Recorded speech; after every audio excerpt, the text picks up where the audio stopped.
Di Tsung's anger, why? From small to old, all the good things are taken by this Bai Yen. Even after I stole Papa's love away from her after Bai Yu's death, she is still on top of me after all these years. I am clearly the princess of the story. I am the daughter of the Wen clan. Bai Yen is nothing, she's a nobody. So why? Why is a man of such dominance so obsessed with her? I can't accept this, I can't. If only she is dead, if she is dead then I can take everything from her. Her name, her wealth, her man, her everything. The more she thought about those crooked thoughts, the more this Wen Fei started to pant like a savage beast that's ready to lose her mind. Mother, Bai Shechen tugs at his mother's sleeve after noticing the oddity in the vile girl's appearance. This girl is staring at you. I don't like it. Bai Yen only grinned at her son's remark because she could already guess what the other female was thinking. Leave her alone, she won't be able to escape her fate anyways. Naturally she wouldn't forget this Wen Fei who stole Dan pills off of Bai Yi. The wealth she left behind was for her foster sister, not this nobody who dares to touch her property. Meanwhile at the same time, when Shan has become speechless by this stage, his eyes popping out in horror at Di Tsung. It's obvious to everyone that the coward takes this man as a messenger from hell, a reaper coming for his own life. Baddie father, how are you going to deal with them? Kill them, or? Bai Shechen asks using his usual innocent voice, but every word was a nerve-wracking sentence of death for those involved. Other members of the Water clan will be coming soon, we will take them all over there for their punishment. I've prepared plenty of torturing devices for them already. Oh. The steam bun was clearly interested in those supposed devices got all shiny in the eye. Ignoring his son's misbehaving tone, Di Tsung gives the Tian clan and Fu clan a glance before turning back to his wife. Yen, you don't need to get involved with these loose ends, I will deal with them properly. I don't want your hand to be stained with their filthy blood. Okay, if that's what you want. Bai Yen accepts the proposal and closes her eyes like she's thinking back to the past. Nothing I do now will bring Mama back. Likely able to sense the inner pain swirling out from his wife's demeanor, Di Tsung hurriedly shifted the topic away. Why don't you introduce me to these people around you? I still don't know who they are yet. Coming back from memory lane, oh right, this is my Aunt Bai Ran, she's my mother's younger sister. Her son the flirty-looking one is my cousin, his name is Ling Lang. The younger girl is Smile, she's the youngest of the Ling family. My uncle Ling Yun over, his dad Ling Kaiyuan and a general of this country. Sister Bai Yen. Bai Yi suddenly reaches over to tugs at her older sister's sleeve, her face all pitiful and full of grievance. Did Sister Bai Yen forget about me? Oh yes, and my younger sister Bai Yi, she's my mother's apprentice and my chosen heir here. I intend to pass everything to her. The Ling family doesn't intend to get involved with the martial world, so it's pointless to consider Bai Ran. Forcing the issue would only harm this family. After all, the old general represented the government, the line mustn't be mixed. Since she is the heir of your choice, then, let her inherit the Water clan too. From now on the Water clan will be changed to the Bai clan in name, and she will act as its leader. I believe in your vision Yen, I'm sure your sister will do well. That said, Di Tsung immediately revealed a blinding smile like a good dog wagging its tail. In light of how light in tone that speech was, its content was a bombshell for those in the hall. This would be especially true for Wen Shan the coward who gawked at the great demon king like he's watching a fool. This man, he's going to hand over such power and wealth like it's nothing. Is he a idiot? Wen Shan's mental breakdown, 1, Sister Bai Yen, Bai Yi looks a little flustered as she spoke in a small and timid voice, I'm afraid I don't have the ability. You may not have the ability now, but that doesn't mean you won't have it in the future. I'll give you time to grow. Stalling in her eyes, Bai Yi had to take a moment to absorb this. Does Sister Bai Yen believe in my ability? Then I can't let her down. I understand. I'll be sure to work hard, I won't bring disgrace to Shifu and you. In that moment, there's no more timidness or hesitation, only firm strength in the lass's heart. What she lacks wasn't talent or strong will, it's recognition and support. After Bai Yu passed away and Bai Yen leaving on her own, this poor orphaned girl had no one else to rely on for support. As a result, her true ability and glory never got to shine. Good, Bai Yen pats her foster sister's head like an adult teaching a child. Then turning to Wen Shan and his daughter, her eyes got sharp and dangerous. Wen Fei Fei, I said it before, you will spit back out whatever Dan pill you ate of mine. As a response, Wen Fei Fei immediately stumbles back a few steps, her eyes showing nervousness. What Dan pill? Ling Lang cuts in and asked, you just said Wen Fei Fei stole your Dan pill. Is that the same kind you gave me? Nodding at her cousin's inquiry, when I left all those years ago, I gave all the Dan pills I created back then, but those were eventually stolen by this Wen Fei Fei after they learned of the fact. It's the reason why her strength is so unstable, virtually a cripple compared to those of the same level. Even someone that's much weaker than her would be able to defeat her like it's nothing because of that reason.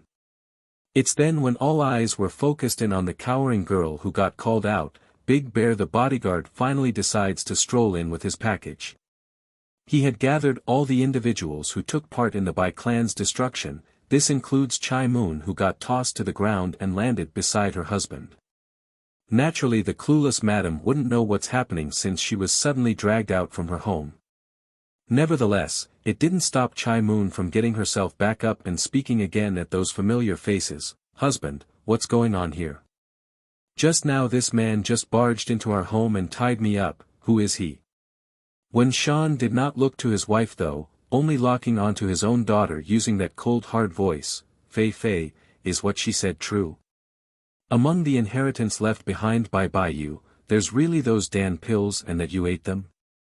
The interrogation didn't warrant an answer from the shivering lass though, only a trembling picture of guilt and unwillingness to speak. Husband, Chai Moon grew flustered and interjects after sensing things are not right.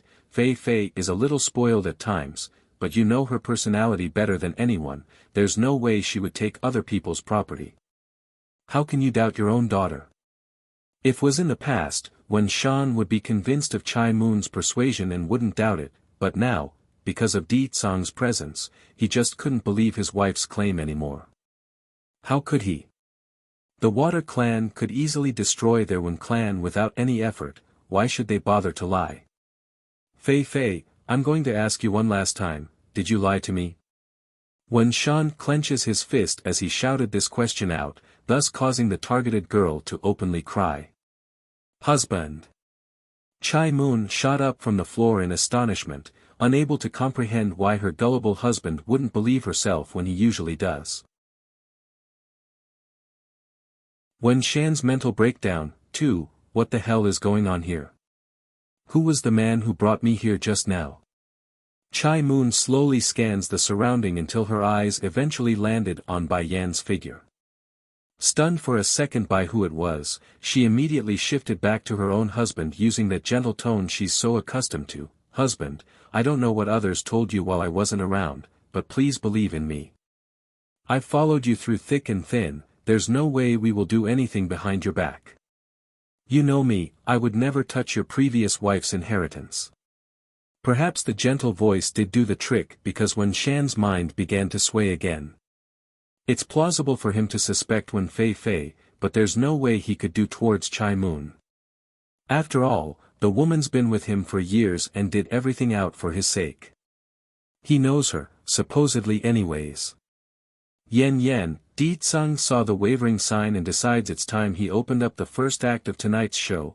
I will have someone from the Water clan take the members of the Tian clan and Fu clan away for their punishment, but first I want you to see a good show, okay? Bai Yen didn't get a chance drop a word in this case though, for a loud burst of curses came sweeping over in the next. Chai Moon, you heartless scoundrel. I not only raised you in vain, I also made the worst mistake of my life for helping you arrange such a marriage.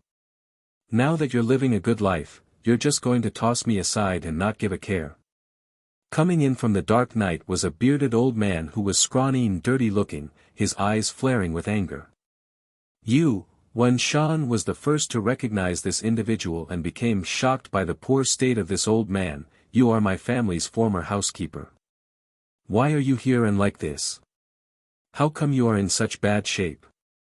Sir, the old housekeeper got on the knee and began weeping before the coward. I'm sorry sir, it's all my fault. Chai Moon is my illegitimate daughter that I raised outside. When you quarreled with the madam, I deliberately told her about your whereabouts so that she can smoothly appear before you at that period. Getting you drunk is also part of the plan, and then. While saying that, the old man also began to bang his own head against the marbled flooring, thus making a loud thud with every hit in this quiet hall.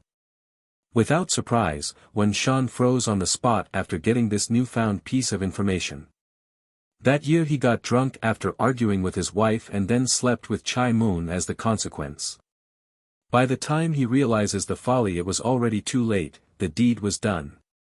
Naturally he wanted to make up for it using money, but Chai Moon supposedly had too much self-respect and refused every penny he offered despite living in that rundown shack she called home. And now, it turns out everything was a lie. Ha, what a farce. It's not he who raped Chai Moon, rather it's the woman herself who raped him. What irony. Covering his own eyes with the palm of his hand, Wen Shan couldn't hold back his emotions anymore and began to laugh and cry at the same time. Mom! When Fei Fei rushed towards his mom's side and began shaking her body, tell me this isn't true.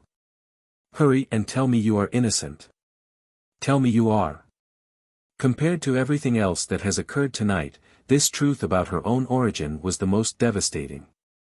When Fei Fei always had this belief justice stood on her side since she had no control over her own birthright. The one who stole all the love and goodness in her life was Bai Yan, not herself. She's the innocent one in this whole story. However, the truth was that she's the real villain. Of course the girl wouldn't be able to take it and started to break down. Chai Moon wasn't a stupid woman, she could tell the whole situation has been a setup and there's no turning back. Gulping, she closes her eyes in acceptance. It's over. When Shan's mental breakdown, 3, Sir, of course Chai Moon wouldn't ask you for anything, she must act purer than anyone, but, while from my hand, she had taken countless money and jewelry. Luckily I kept an extra eye out and had her sign a receipt whenever I gave her anything. That said, the old housekeeper from the Wen clan then went ahead to pull out a set of paper receipts with the woman's name signed along all of them. Chai Moon, you dare lie to me, you lied to me. He's furious enough to strangle this wife of his, which he did by choking by the throat. This is too funny, to think I was actually duped by a fraud like you. Oh woohoo, Chai Moon's face had swollen into a beet red from the lack of oxygen as she cried for mercy. She wanted him to spare her life out of consideration for all the years they've been together. Sadly for Chai Moon, aside from anger and more anger, there's no other emotion in the coward right now, let alone feel pity. Then again, such behavior was to be expected from someone like Wen Shan who only cares about himself. Years ago the main reason he took this second wife in was because he felt guilty for not doing anything after sleeping with her, yet all of that guilt was no more than a sham to deceive him. Of course he wouldn't give mercy, he pretty much never loved Chai Moon to begin with. When Fei Fei saw what's happening with her parents there, how could she not? But instead of running over to stop this fight, the wench only got scared and became a panicking mess like the coward that she was. The girl only wanted to flee right now and get the heck out of this place where it's dangerous, not once did she ever thought about running over to save her own mother. At least for Tian Furen who was placed in the same situation earlier, she pounced in without hesitation to protect her own father as the first reaction. From that aspect alone, the daughter of the Tian clan was far better in terms of character than this one Fei Fei. Bang! When Shan finally lets go of his choking hold after releasing some of his anger, but not before slamming his wife to the ground.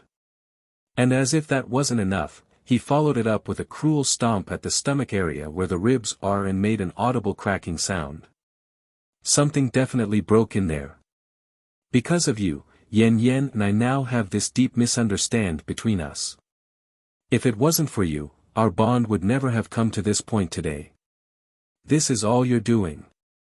The way this coward said it, it's as if the relationship between he and Bai Yan wouldn't have changed and remained harmonious. Sadly for him though, that idea couldn't be further from the truth.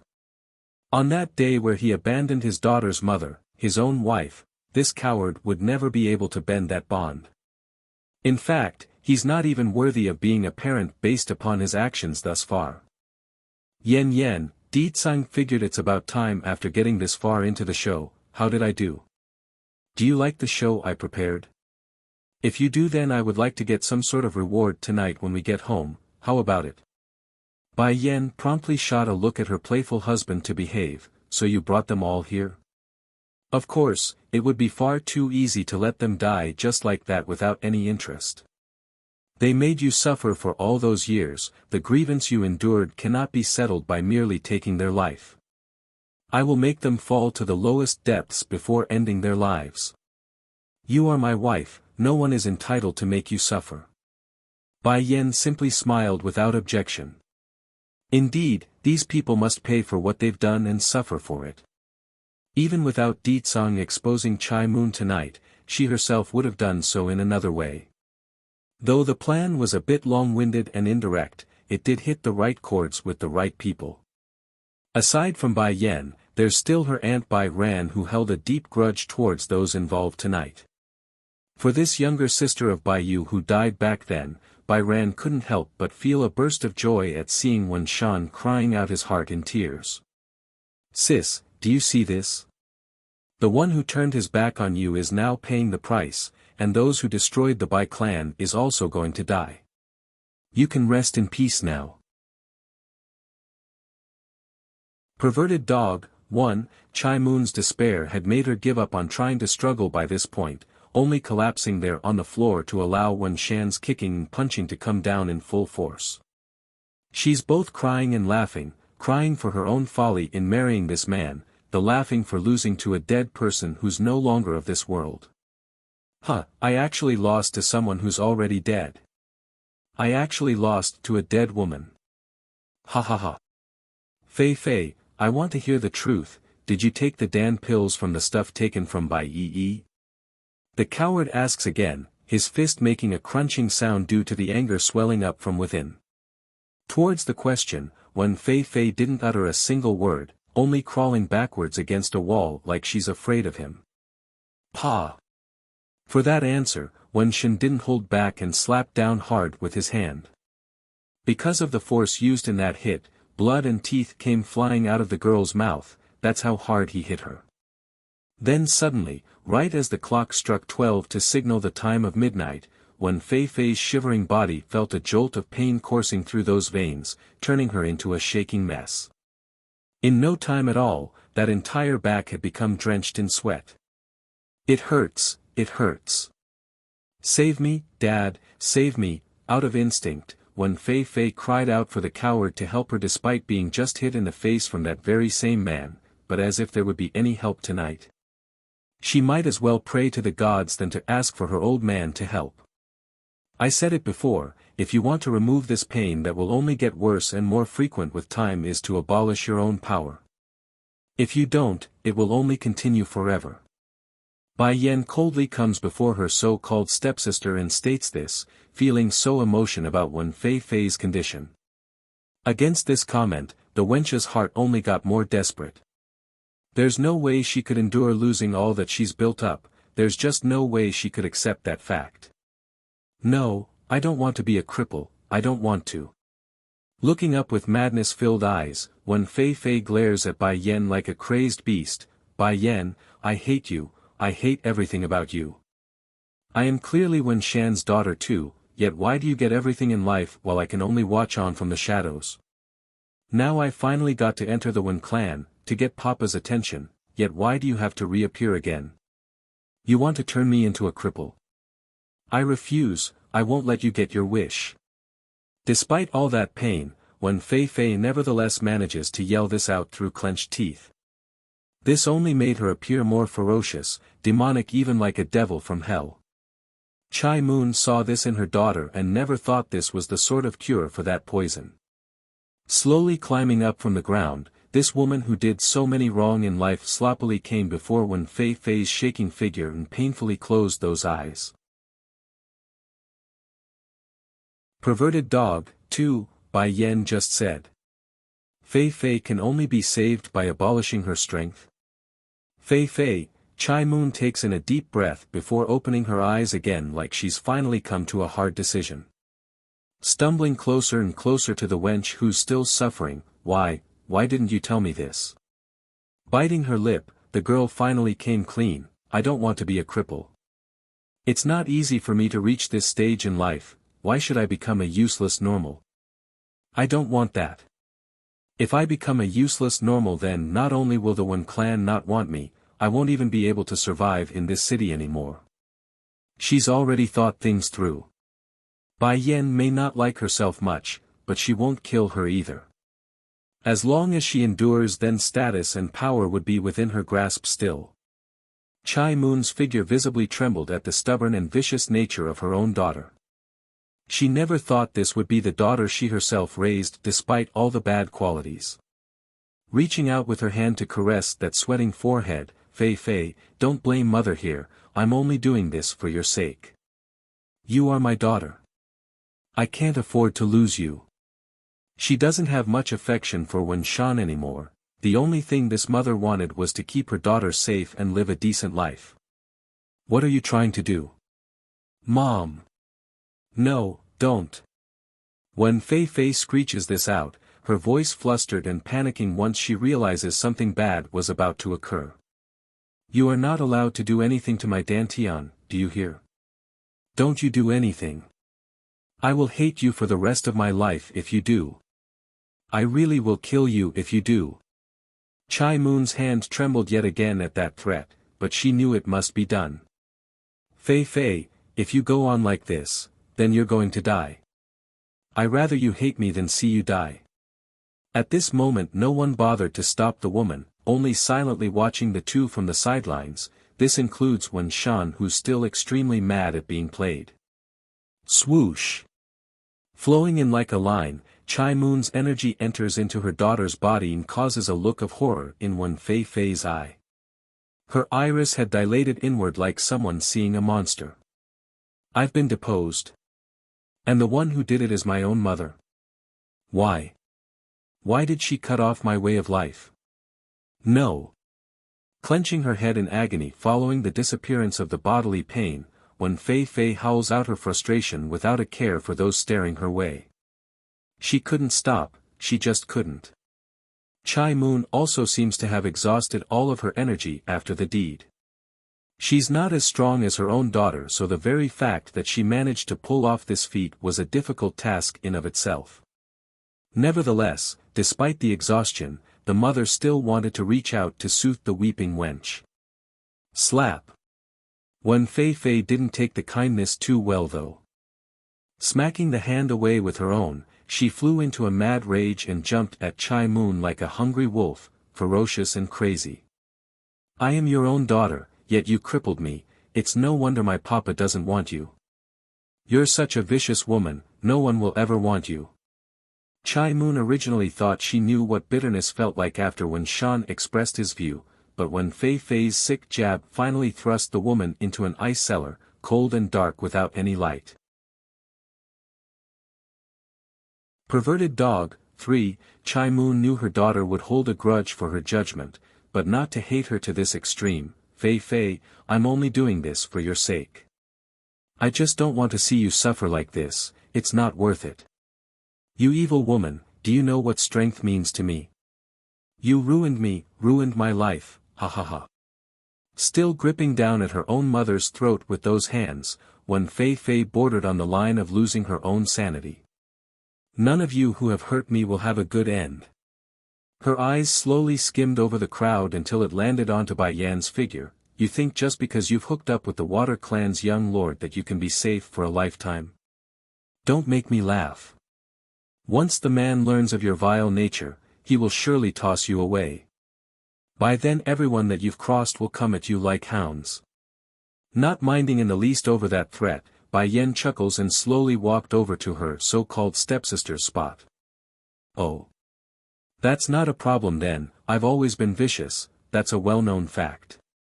Smiling in the mouth, Bai Yen steps down onto the wench's chest after saying that, Wen Fei Fei, I'll give you a piece of good advice, don't ever cross me again in the next life. Even if you die, I can still make you suffer even in soul only.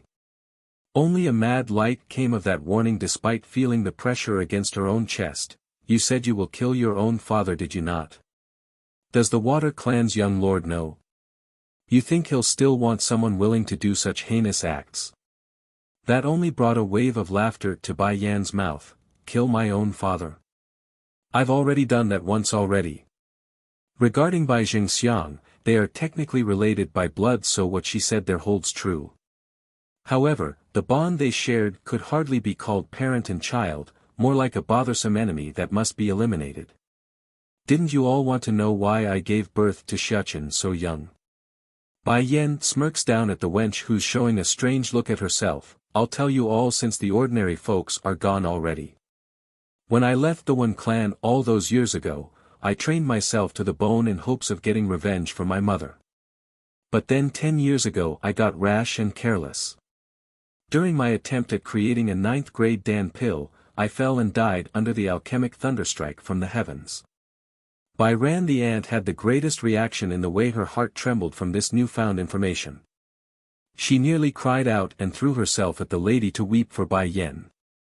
Fortunately, I didn't really die, I instead got transferred to another world with my soul and landed into another body with the same name. Over there, martial powers and spellcraft reigned supreme with only the strong standing at the top. As it so happens with fate, I also had another biological father on that side. He's very similar to Wen Shan here, but even more annoying and repugnant. To remedy the problem, I destroyed that household with my own hands. Though the lady herself never once met the coward's eye when revealing the grand truth, but everyone could tell this detail was meant for him, which resulted in him shivering all over in fear. Whoever offends my wife deserves to die anyways, who wants to object? Without indication, Di Tsang had already come before his wife to wrap his arms around her shoulder when asking this of those gathered. Bai Yen ignored her husband's comment and turned to Tian Wind, who's now cowering on one corner. Didn't you claim to know who my son's real mother is just now? Funny thing is Xiachen was never born in this world, he's born after I got reincarnated in that magical world. Me and my son only had each other for many years, that didn't change until my husband eventually found us, only then did it become us three. Perverted dog. 4. In reply to that sarcastic comment, Tian Furen only felt fear while her old man Tian Wind wanted to hide his head in shame. It's just laughable, that's why. Without knowing the whole story, the idiot would dare make up a story about his daughter being the mother of another woman's child, who wouldn't be embarrassed at being called out. Pleased with the response there, Bai Yen returns her gaze back to Wen Shan's figure. Sneering, Wen Shan, do you still remember what you said to me back then? Your words affected me greatly back then, it made me believe all men are like you, only willing to choose power over family. Wen Shan utter a single word, only cluelessly staring at his former daughter like a lost pup. Mother, how can Batty father be that kind of a person? In fact, people like that coward over there is relatively rare. Bai Xiachen had come over with a chair to offer Bai Yen a seat. Just look at Grand Aunt Bai Ran and her hubby, didn't they stand up to these people in order to protect us? In the steambun's mind, that's how a man should be. What Ling Yun did was the norm, the bare requirement of a husband. If a man couldn't even protect his own woman, then what use was there for such a being? They might as well go die and do the world a favor. Yes son, people like Wen Shan are a rarity. Unfortunately I didn't discover that truth until much later on. Giving her boy a rub on the head as a reward, Bai Yan's lip had formed a dazzling smile of warmth and satisfaction. You know mother, Batty father actually did a lot for you. Back when you two first met again after I was born, he would keep trailing you despite your constant rejections. Then when you told him to be nicer to Auntie, he did that and changed his attitude. Afterwards it was us going to the demon realm. He's the boss back at home, and since you're the boss in this family, he specifically declared you in charge before everyone. Of course, that's not how Bai Xiachen actually felt in the beginning. He was small, didn't understand what it meant to be in love, thereby mistaking Di Tsang's action as bullying Bai Yan. However, he's grown older now, understood more and realizes it's not the sort of bullying he had in mind. For that reason, he's been won over by his old man's perseverance. And later on when you said you wanted the celestial realm, he attacked it for you too. Then there's Godfather. I know Baddie Father doesn't like him, but he endured his existence because he knows you are in favor of Godfather. Now it's this time on Earth. When Baddie Father found out you came over to this side, he immediately joined us over here, even if that meant going back 8 years before our arrival. Tian Furen literally popped her eyes out at this shocking revelation. She never thought the truth would be so outrageous that it's bordering on the line of novelty. Does the Water Clan's current master know their son has been replaced by someone else? In comparison to the wild thoughts of others, Bai Yi only had the welfare of her older sister in mind. For that reason alone, she's aching inside for her because this Bai Yan was no longer the same one from her memories. She died once already, then reincarnated as a whole new person in another. But there was one good thing this foster sister was glad for, that was Bai Yan having a caring son and loving husband. That way she wouldn't have to worry about her older sister being alone again even after she leaves. Perverted Dog, 5, Di Tsang, I want to go back now. Throwing her head against the Demon King's chest, the woman herself appeared lonely and sad at this moment. It's true she's happy to be able to meet some of her family here on Earth, but she's also missing the other family and friends in the other world. Besides, this world was no longer hers, she doesn't belong here anymore. What's more, the pain would only grow deeper the longer she stalls the departure. Okay, I've prepared everything already before I came to see you. Black Turtle is also waiting for us, we can leave this place at once if you wish. Black Turtle? Bai Yan appeared shocked at this sudden news. You found Black Turtle? I've heard before that the Water Clan has a sacred beast under its control, capable of controlling rain and wind to its will. Are you saying, yes, that is Black Turtle? Me being able to borrow this body is also because of him arranging things beforehand.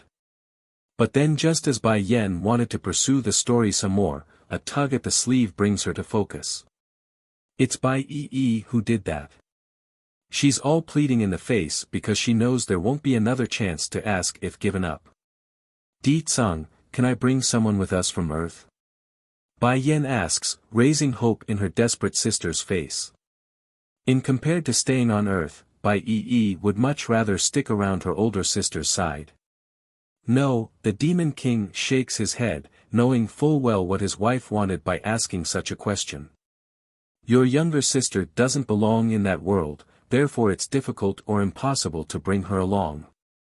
The light in Bai Yi's eye visibly dimmed due to the hope being squashed. Revealing a yearnful and sorrowful smile, it's okay Sister Bai Yan, I'm happy that you thought of me. Maybe in the future we can still meet again if fate permits us.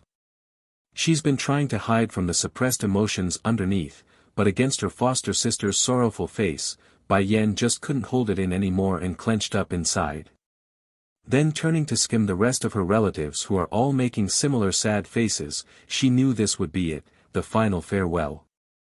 Yan, you now have a husband and child, I can finally feel at ease knowing you are not alone anymore. My big sis will surely be happy knowing someone is loving you as much as she did. Bai Rant's tone carried nothing but happiness for her niece. If chance permits, do come see us again. If not, it's fine too, just live your life well on the other side. Aunt, uncle, Grandpa Ling and everyone, I likely won't be able to return again so you all must take care of yourselves.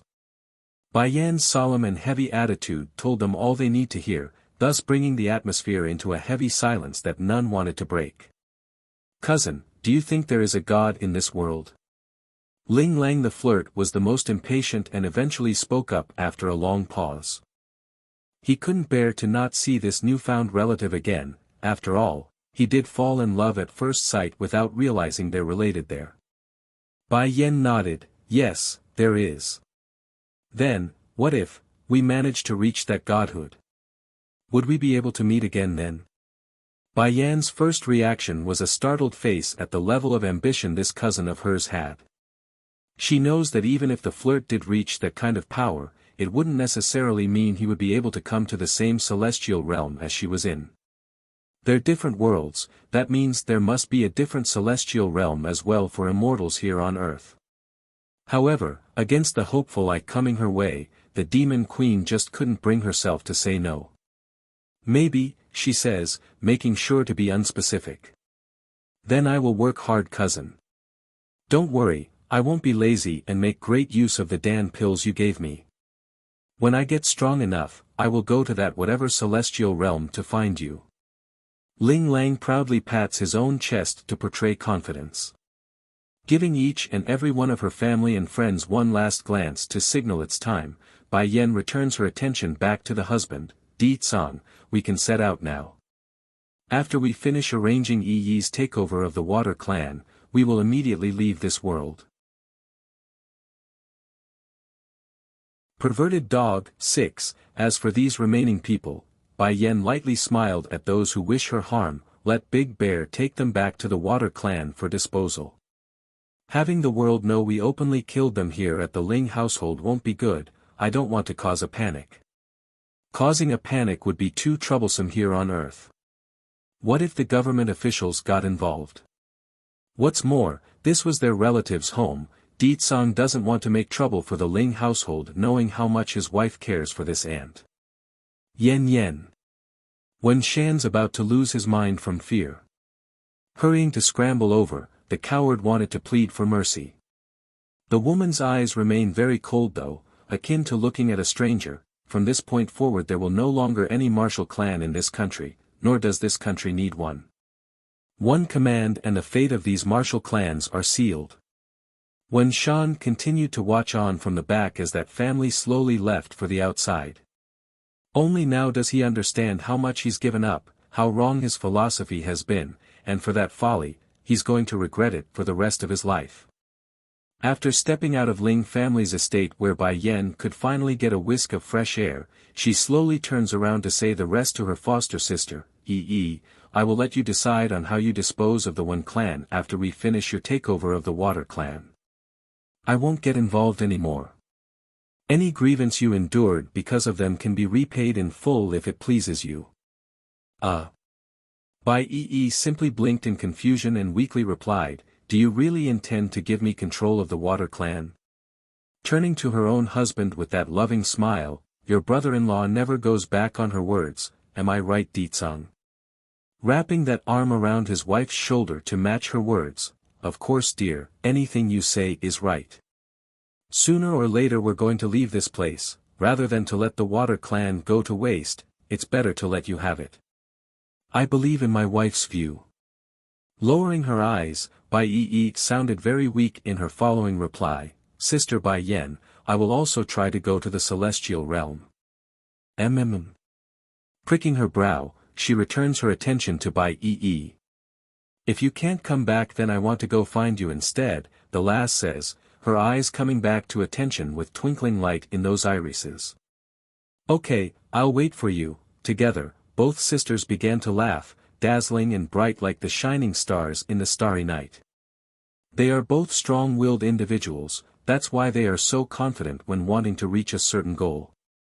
"Mother, I still have something to give you, I forgot until now." Bai Xiachen steps in and rummages through his pocket, offering up a black box after doing so. He's treating it like some kind of treasure in the way he's holding it. "This is what I squeezed out of that Tian wind. I believe this is the reason why they attacked the Bai clan, it's to get this treasure." If the steam bun had reverted to his fox form then he would surely be wagging right now. That's how pleased he felt for himself at this moment, had believed he's somehow won up his old man. Zzzzzzzzz. The crescent moon amulet around Bai Yan's neck started to hum, telling the woman that whatever was inside this black box, it's important. Xiachen is awesome. Bai Yan delightfully squeezed her son's cheek as a tease. Let's go to the Water Clan now. After we finish arranging everything on that side, then we can leave. Perverted dog. 7, really? Bai Xiachen's face suddenly lit up. That's wonderful then. I miss my little sister. Who knows if others are bullying her while I'm not around. Di Ling Yan was practically the boy's treasure piece, therefore he's extremely excited knowing he's going to be able to give that cuddly baby girl the hugs and kisses that she so justly deserves from himself. However, right as the kid's about to act out of place and embarrass himself, Di Tsang immediately shot him a look to make the boy stop in the nick of time. Imagine an adorable young boy squirming around like a squid. That would be an image-reckoning trauma that no parent or passerby could endure. Water Clan. Knowing that their young lord would soon be returning with the young madam as well, those serving this clan had long been waiting at the estate's entrance for the moment. Fortunately for them, they didn't need to wait too long after getting wind of this news. Coming into sight first would have to be that stunning and mesmerizing woman from the distance. Donning a rosy red dress of modern design, her beauty could not be compared. This would be Bai Yan in all her glory. Now coming in second would be the child holding the lady's hand as they walked. The boy had an adorable face, yet the handsome features of a future stud could not be ignored. Bai Xiachen was really starting to show good genes from both his parents.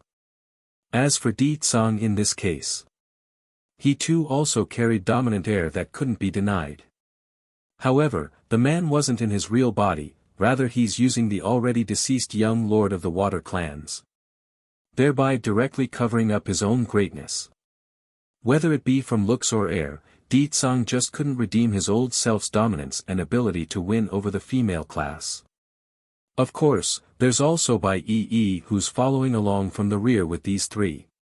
Sadly, her existence was simply too minuscule in comparison, thus blanking herself out before the servants. Not to mention her facial features didn't exactly stand out to begin with. Though she's definitely on the good-looking side compared to most females on Earth, but that doesn't change the fact that the last doesn't carry the same level of pull as her older sister Bai Yan. It's no wonder the young lord is so obsessed with that woman. Turns out she's that beautiful, who can replace such a fine beauty? Some of the servants thought, not realizing their own gazes were currently an offense to the great demon king who's puffing up steam in the background. Did everyone gather like I ordered from the phone? Di Tsang sourly asks after coming before the crowd. Young lord, everyone is here aside from your parents. Good, the demon king faintly smiles at the good news, then I will announce the reason for gathering you all here. This girl behind my wife is her little sister, she will henceforth be the heir of the Water Clan. Exactly like a grenade, his announcement bombed the minds right out of these unsuspecting poor souls. It's too much for their poor heart to listen to such a poor-tasting joke. Young lord, you're only joking, right? One of the old servants that's been with the clan steps forward and timidly asked with a frown, this young miss is not from the Water Clan, nor is she from the family, how can she inherit the ruling post of the clan? For the sake of all, I believe this is not the right course to take. Sweeping his gaze down at the old fella who dares to object to his own decision, Di Tsang coldly shoots him down. What is there not to take? My decision will not be changed. Also, from now on the Water Clan will be renamed to the Bai Clan, she will be your future mistress and chief. If Di Tsang's decision earlier was a baton that knocked them off their senses, then this last piece would be a hammer, smashing their sanity until stars started spinning around their heads. The young lord already drove his own brother out of the clan, why would he give away his own inheritance to some outsider? What would the chief and madam say if they know their own son is acting this way? They would likely faint from being too angry. Yen, I know you are tired, so go inside and rest first, let me handle the rest here. You won't have to fret about the matters relating to the Water Clan. Moving his finger to help correct the loose hair strand from his wife's forehead, Di Tsang happily gives Bai Yan a reassuring smile before turning back to the hesitant crowd. Later, there will be a bunch of people being driven over here. Put them in the prison cells and let them have a taste of the torture devices in there. Perverted dog. 8. What did those people do to make the young lord so mad? Experience all of the torture devices in there. Even if they don't die, they will still be skinned to the point of no return. Some of the servants thought, shocked by the cruel order. Bai Yan ignored the focused looks coming her way and yawned. Xiachen, you should be familiar with the estate. Take me and your Auntie Yi to rest. We will leave the other mundane stuff to your father. Okay, come with me mother, I know the way to Batty father's quarter. Revealing those pearly white teeth in his smile, Bai Xiachen sounds very happy to be relied upon. Auntie Yi, do you mind taking my room for now? I'll have the maids here arrange another room for you later. Bai Yi only felt a warmth surging out after being asked. I'm okay with anything you arrange, I'm not picky. Wonderful. Follow me then. Without delay, the steam bun immediately began to drag the two ladies for the back-end part of the massive estate. Arfk. As soon as these three opened a door to Di Tsang's quarter, a big yellow dog instantly pounced over to the boy's leg and started licking him in the face.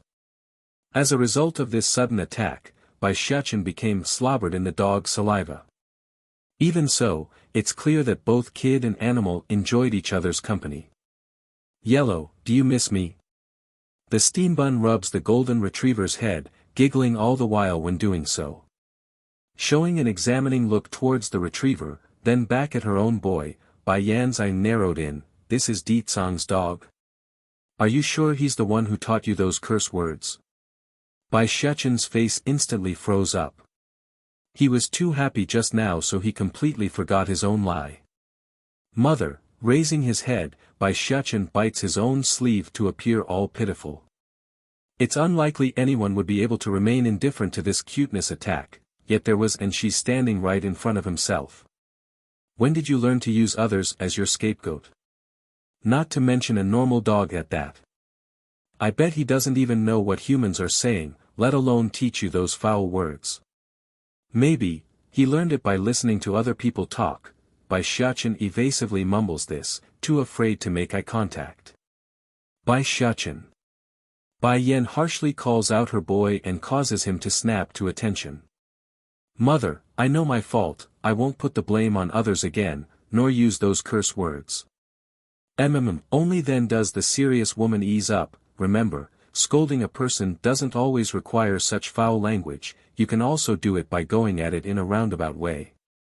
Don't use an innocent dog as your scapegoat again, you hear? Innocent? Yellow is not innocent at all. There's not a single maid in this household who hasn't been sexually harassed by him yet thanks to Batty father's support. Unlike the big cat that's also living here, the golden retriever was clearly at a lower level in terms of IQ. Without thought or understanding of the situation, the perverted bastard only thought Bai Yan had better face than all the rest in this home. Will her panty be pink too like the maid today? Or will it be string black like that strange missy from a few days ago?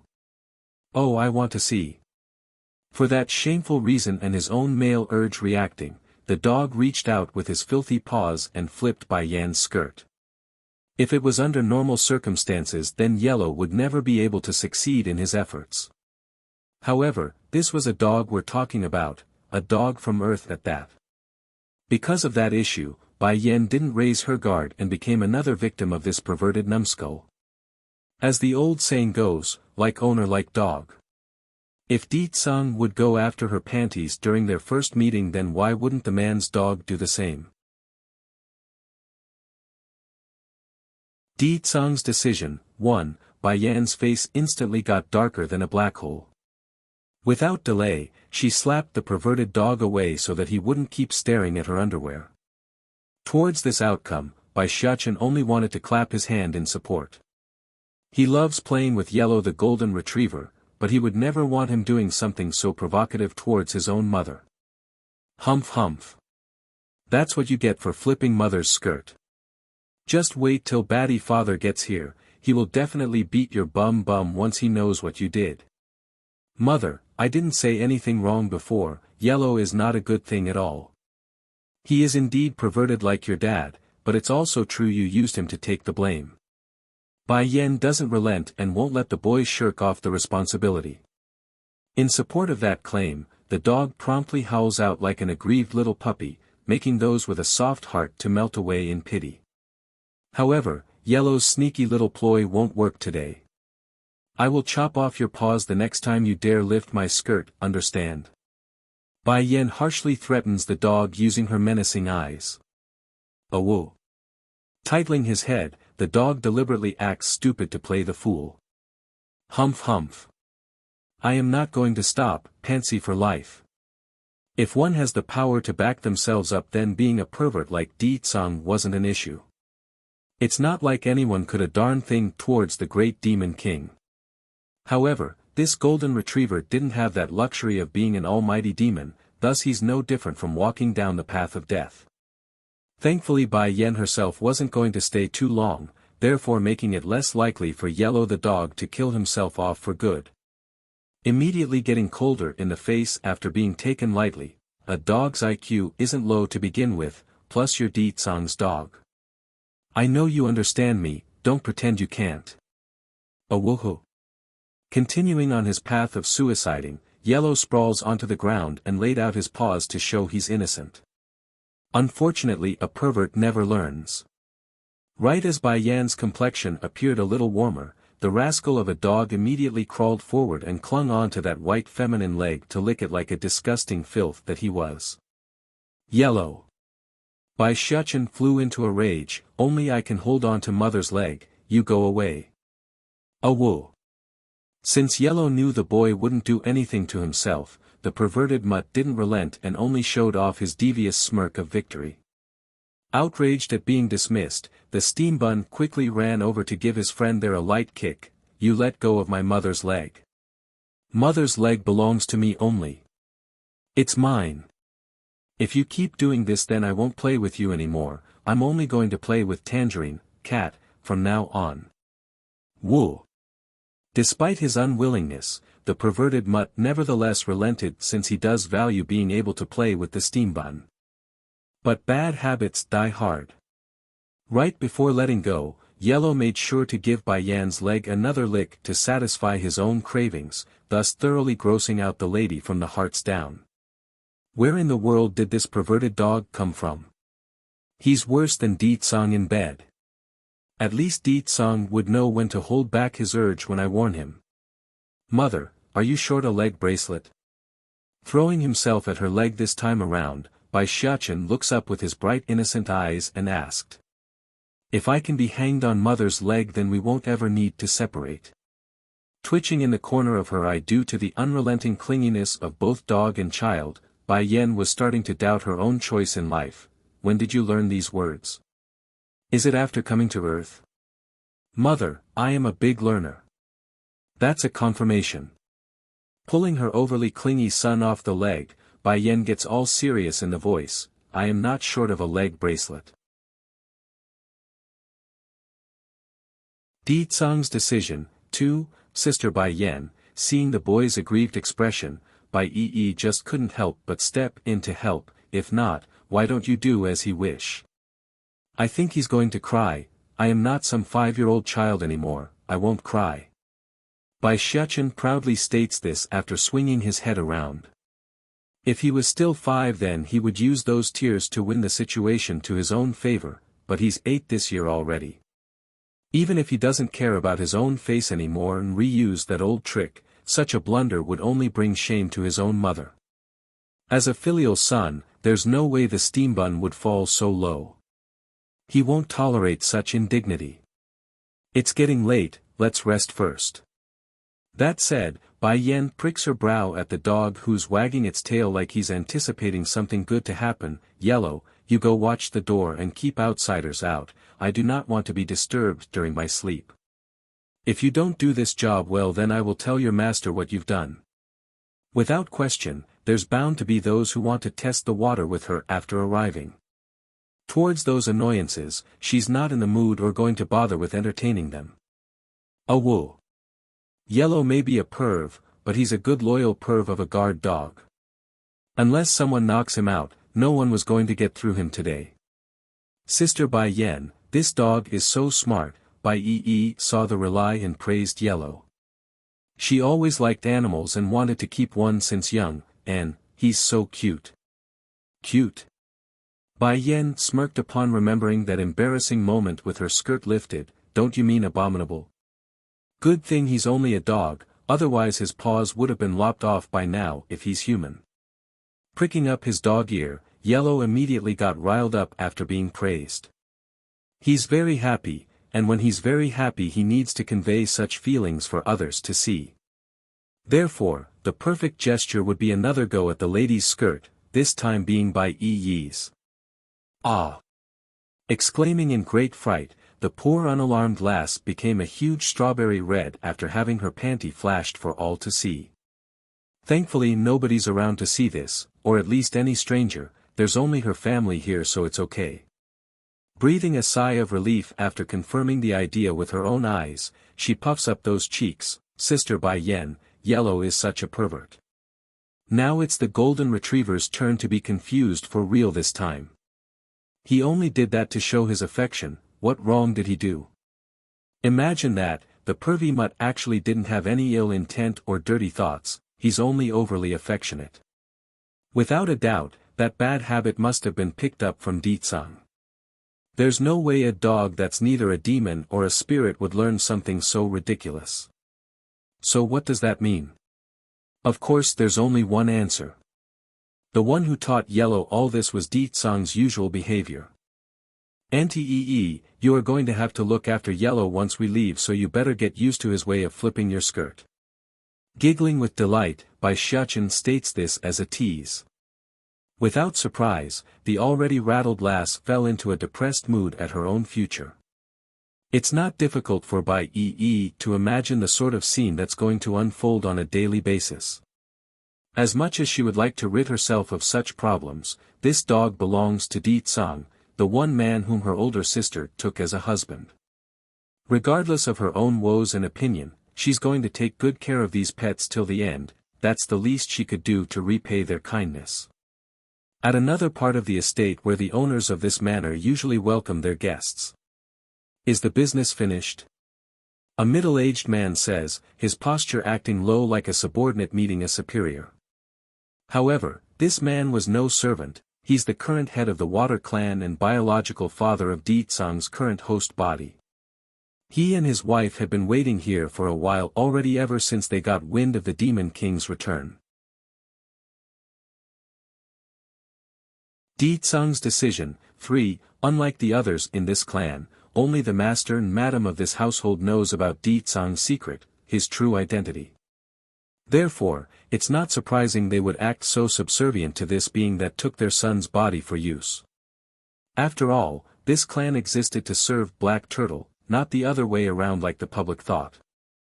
So why would these two parents so readily sacrifice their own child for someone else to use? Wouldn't they be outraged and fight for their son's survival?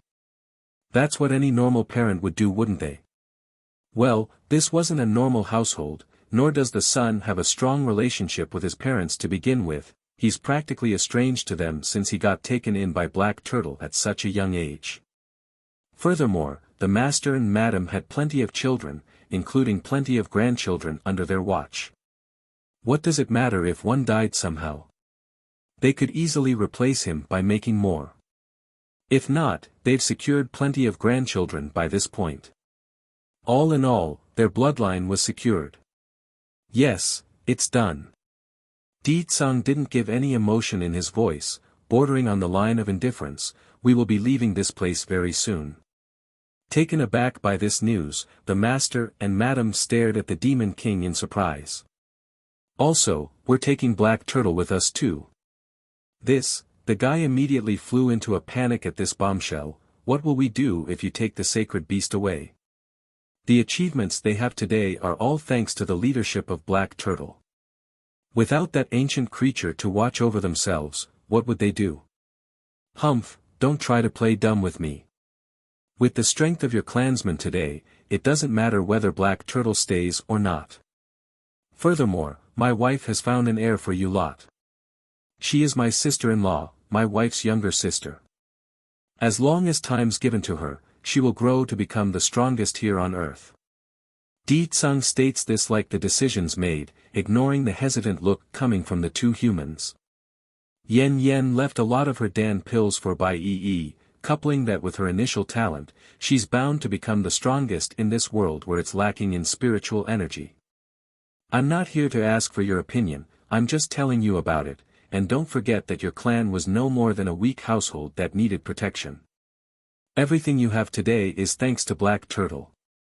The current head of the Water Clan finally came back to his senses at that reminder. He couldn't argue about that point. Most of what they have was thanks to Black Turtle's support. Without that creature, they might have fallen from grace like so many other clans in the past, or be replaced by a different rising power along the way. Alright, we will accept your arrangement.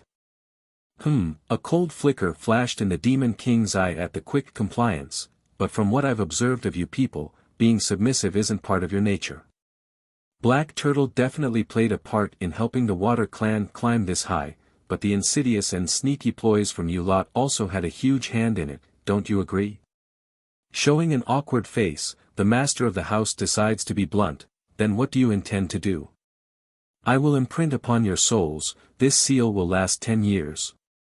Once that time has expired, whether or not you follow my wife's little sister is your choice. However, during that period you must protect her with your all. This is the demand I have of you people. Di Tsung's decision, and sure enough, the twitching mouth reaction from the master of the house told everyone what he was thinking inwardly. He indeed wanted to go back on that oath and kick Bai Yi out as soon as these people are gone. Why should they give up their wealth to some unknown insignificant girl anyways? That's ludicrous. 10 years from now, can we really be free? The mortal eyed the Demon King with skeptic light, making sure to keep watch for any signs of untruth about the deal. If we couldn't keep the wealth gathered through generations, then I need to make sure we can at least be free afterwards. With our current ability, gathering more wouldn't be an issue like this man says. Besides, most in the clan is already sick of the reclusive lifestyle of this place. Without the sacred beast watching over our heads, relocating to the big city would be a piece of cake. By then all of us can enjoy a lofty lifestyle in the Big Apple. 10 years is enough. 10 years is enough for Bai Yi to grow. Her future must be forged using her own hands, no one can fight in her stead. If she still can't secure the wealth I handed her, then there's nothing more to be done. A person that doesn't strive to be better doesn't deserve the best, that's how life works. The Demon King doesn't mind giving his sister-in-law a helping hand, but he's not going to protect her forever. That's not within his means nor wish to do so.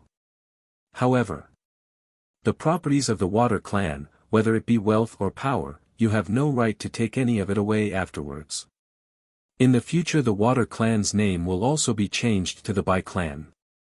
Di Tsung shoots the two a glance to see their reaction. From what I've garnered, amassing new wealth in this world wouldn't be hard for people like you, is it not? So, what do you choose? Submit, or? Once again, the master of the house was taken aback at being read like an open sheet of paper. He didn't want the Demon King to know his inner thoughts, but if things had come to this, then he might as well come clean. Fine, we choose to submit. Zzzzz. As soon as they agreed, the master and madam immediately felt a buzzing sound in their heads, causing them to clench up due to the painful ringing from a spiritual level. It's the effect of the seal taking place on their feeble bodies. Do not try to double-cross your oath, otherwise the seal on your soul will let you understand what it means to break it. After dropping this sentence, Di Tsung swings his figure around to head back to his quarter. Bai Yan's suspicion was spot on. Right after she came to this estate, those who are curious or want to flaunt themselves before her came in droves. However, none managed to get in due to that big golden retriever guarding the doorway. The pervy mutt growled at anyone whom he didn't recognize as the ladies inside, hence forcing a standstill with no way in. To be clear, Yellow was in no way a powerful dog or anything, heck, he's below the norm in terms of fighting strength for his breed. The only reason the people didn't trample over this mutt had much to do with the status this fella had, he's Deetsong's pet. Everyone knew how pampered Yellow was, that's why none tried to cross him due to the owner behind his back. It's been so long, Black Turtle. 1, due to not wanting to leave yet, the bunch that came to bother Bai Yen lingered around and waited for their opportunity. They're all very curious and didn't want to be stalled by a mere dog at suckering up to this new young madam of the house. However, that quickly came to an end once they saw who had arrived from the rear.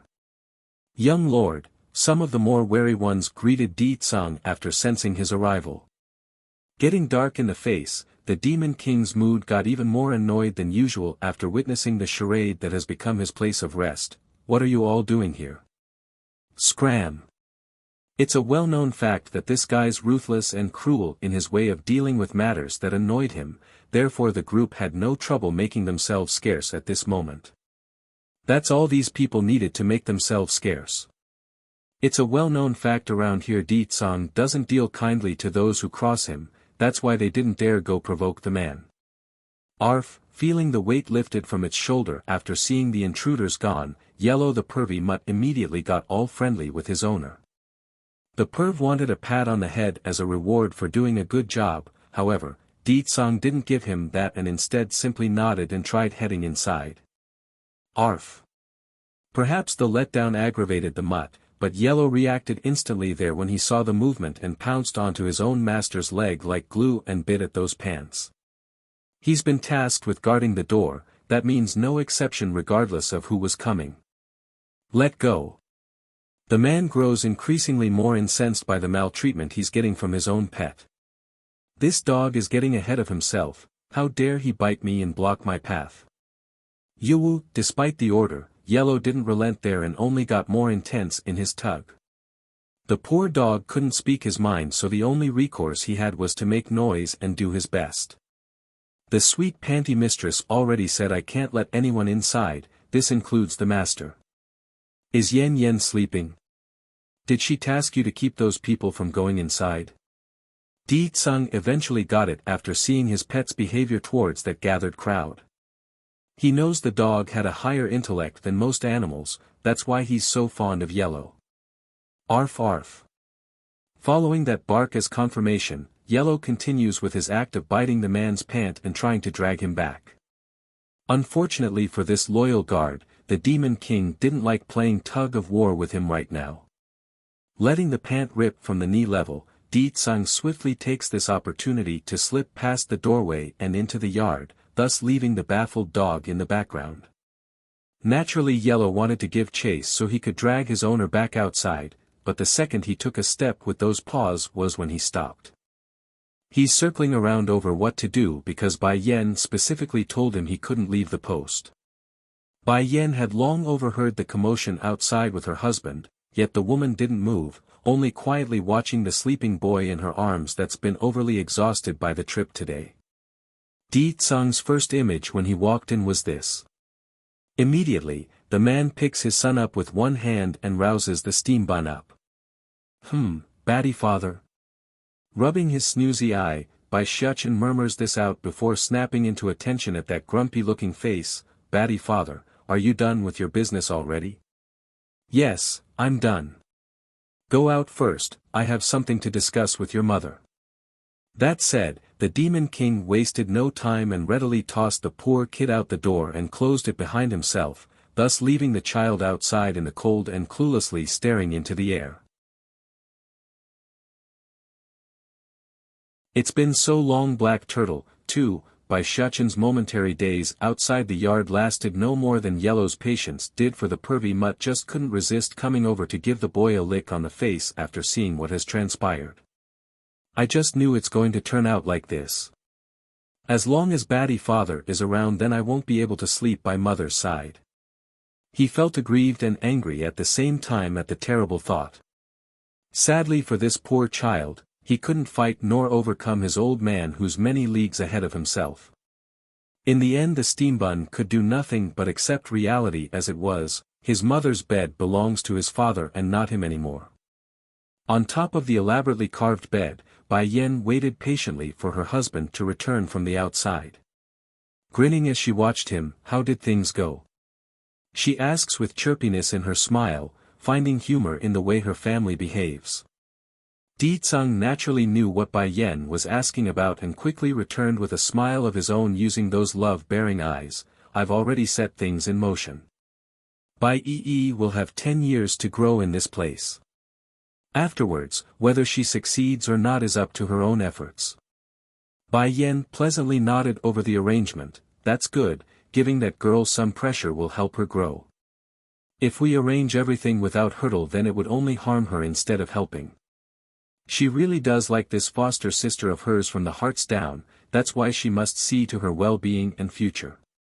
In the years after her mother's death, Bai Yan's world had fallen into an unemotional gray of sadness towards humanity as a whole. She simply didn't believe in love anymore. After all, if her own father who claimed to have loved her mother so dearly would turn his back on such a woman, what wouldn't others do? But Bai Yi never lost hope like she herself did. That uppity lass never gave up on her older sister and continued to support the hopeless young Bai Yen through thick and thin. For that undivided support, Bai Yen owed her younger sister this much at least. Yen, their lips met following that sudden yearn from the man. With it came the destruction of the dam withholding the emotional tidal that's been jammed inside the man's heart. Unlike the clueless demon queen here who only arrived for 1 month, the poor guy had to not only watch his wife go through all those struggles in the mountain and eventually die in the end, he also had to silently watch her naked body from time and time again without ever being able to satisfy himself. But things have changed. He could finally hug her, kiss her and do all the things a husband should so rightfully be able to do with his woman. Knowing this fact that his chance has arrived, Di Tsung's hand wasted no time in reaching down under her skirt. If he could, the guy would rip those annoying clothes right off in one swinging gush of brutish delight. Unfortunately, in the second he tried to do so by touching that reddish thin layering garment shielding his wife's precious spot, the dainty hand belonging to Bai Yen grabbed his and stopped the advances mid-flight. "We're going back to the other world soon, let's wait until we return, it's not too late then. You've waited 8 years already, it shouldn't be a problem to wait a while longer, right?" Without surprise to anyone, Di Tsung's expression was that of grievance and disappointment. 8 years, I peeked at you bathing so many times, and each time I had to withhold myself from you. I hated what I was doing, but I couldn't help myself and only made it more painful for me down there. You still expect me to hold back now that you are in my arms? How can you bear to do this to me? Bai Yan's face instantly went black. I was wondering why I would feel so creeped out whenever I take a bath back then, so it's you all along. Leaking the truth of his own pervy deeds wasn't intentional. Di Tsung also felt ashamed at what he has become in the past 8 years, a stalking pervert that could no longer face his own wife using that guilty face. What have I done? Now Yen will never look at me the same way. It's been so long. Black Turtle, 3, but this time, he really didn't want to let her go. Yen, we are already husband and wife, why do we have to go back to the celestial realm before we do it? Bai Yen appears startled by the question. There's no doubt the man before herself was Di Tsung, the man she loves, but that physical body belonged to another. It's not like Bai Yen could say she hated being touched by other men aside from him specifically, right? Di Tsung, this body is not yours, the uncomfortable lady bemoans going down this tunnel in their conversation. If I accidentally get pregnant then the child won't be yours. Of course, there's the alternative option of using a condom to avoid pregnancy, but that doesn't change the fact she doesn't want to be touched. That's not a problem. As long as I know the child is mine, then what's the issue? But I care. Bai Yan's voice her protest before softening up the tone. I know you endured 8 years already, but can you do a little more for me? When we get back to the celestial realm, I promise to double my compensation, okay? It's a promise. Taking a bite at his wife's lip after the childish remark, Di-san whispers this like a lost cause that has become this once great demon king. When do I not keep my promises? Bai Yen felt flustered at having her apple eaten and quickly tapped at his chest in a shy manner. Alright, I'll be sure to make you can't get out of bed once we get back. Forming a charming smile that could hypnotize the entire world, the man gets all devious in the eyes, but first, I want a little interest for making me hold back. Leaning in, the demon lets loose a bit of his desire and lets their tongue battle it out within their mouths. He wants her nectar, every drop of it to elaborate his love. Due to not getting his way of gobbling up his wife, the couple didn't spend much more time inside the room afterwards. Therefore, it was quite the surprise when Bai Yen suddenly discovered her son and the pervy mutt carousing outside against the door when she swung it open. Mother, father. Bai Xiachen immediately scrambles up from the ground after falling over from the lack of door support, his expression showing that of a guilty party being caught red-handed. Arf arf. Yellow on the other hand didn't have such awareness though. After that quick bark, the perv swiftly came over to Bai Yan's side for a good petting. However, as the owner of this dog, how could Di-san not know his personality? Without waiting for his pet to do what he always does when facing a fine beauty, the Demon King just slapped him right out into the air and left a comment for his wife. It's better if you stay away from him, he's a bit perverted. Oh whoa. Crying out after being hit twice in one day, Yellow felt so aggrieved by the maltreatment. He's a dog, not a punching bag by the master and mistress. Ignoring the protesting cry of his pet, Di-san instead shifts his focus to Bai Xiachen who's been eyeing himself. Have you heard enough? Not enough. Then I will find you a wife of your own once we get back. You can go hear all you like afterwards from her instead. Staring up in shock, the steam bun felt so wronged yet so powerless. Mother. Does baddie father not want me anymore? He's going to sell me out to a bad woman, yoo-hoo. Humph, I don't want a wife, I only want to cling on to mother for the rest of my life. Giving her son a rub on the head to calm his tearful face, although you are still small now, it doesn't mean you won't eventually grow old. Marrying a wife is part of life, the earlier you find a suitable partner the better. The marriage can come later. It's been so long Black Turtle, 4. Bai Xiachen's grievances almost flooded into a river. For some reason, he's got this feeling that his precious and most beloved mother has now shifted her love away from himself ever since Bai Yan married Di-san. Di-san, after we speak to Yi and arrange the rest of things here, we will go back right away. Bai Yan states this smilingly at her husband. Yuh. The golden retriever that's been moping around seemingly sensed the mood and immediately got all sad in the face. He immediately snuggled up to the boy to emphasize what he wanted. Understanding his friend's emotion by the physical contact, Bai Xiachen was the first to react and reached out to pat the mutt. Yellow, when we are not around you must listen to Auntie Yi, perhaps we will be able to meet again in the future. Arf arf. Barking with pure sadness now at the confirmation, Yellow didn't need words to convey his emotions there. Yellow, I'll miss you and Orange, cat, too. Oh right, where's Orange? I'm leaving already, how come he's not coming out to say goodbye? It's Di-san who answers the boy's question in this case. I last saw him out chasing after a female cat. A bit choky in his voice like he's also ready to cry since he got beat by a mating cat, the steam bun begins to lay down his last message knowing there's nothing he could do. Yellow, you say goodbye to Orange for me then, I won't be able to wait for him to return. You don't need to see us out either, I won't be able to take it otherwise. After saying this, Bai Xiachen lets go and began to walk away while constantly turning around after a few steps. It's obvious both kid and dog didn't want to leave each other behind, yet there's nothing either party could do in this case. After all, they're not from the same world. The following conversation with Bai Yi went as smooth as it could have gone.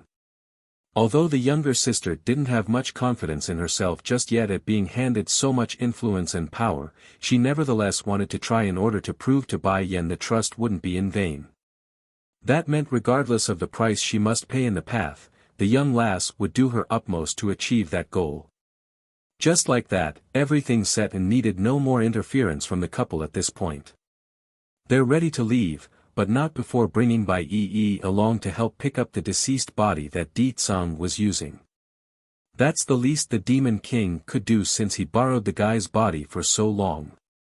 As for the things she got after returning here on Earth, Bai Yan figured it's best she waited until they returned to the celestial realm before using them. It would be too shocking for the people of this world if it's too explosive.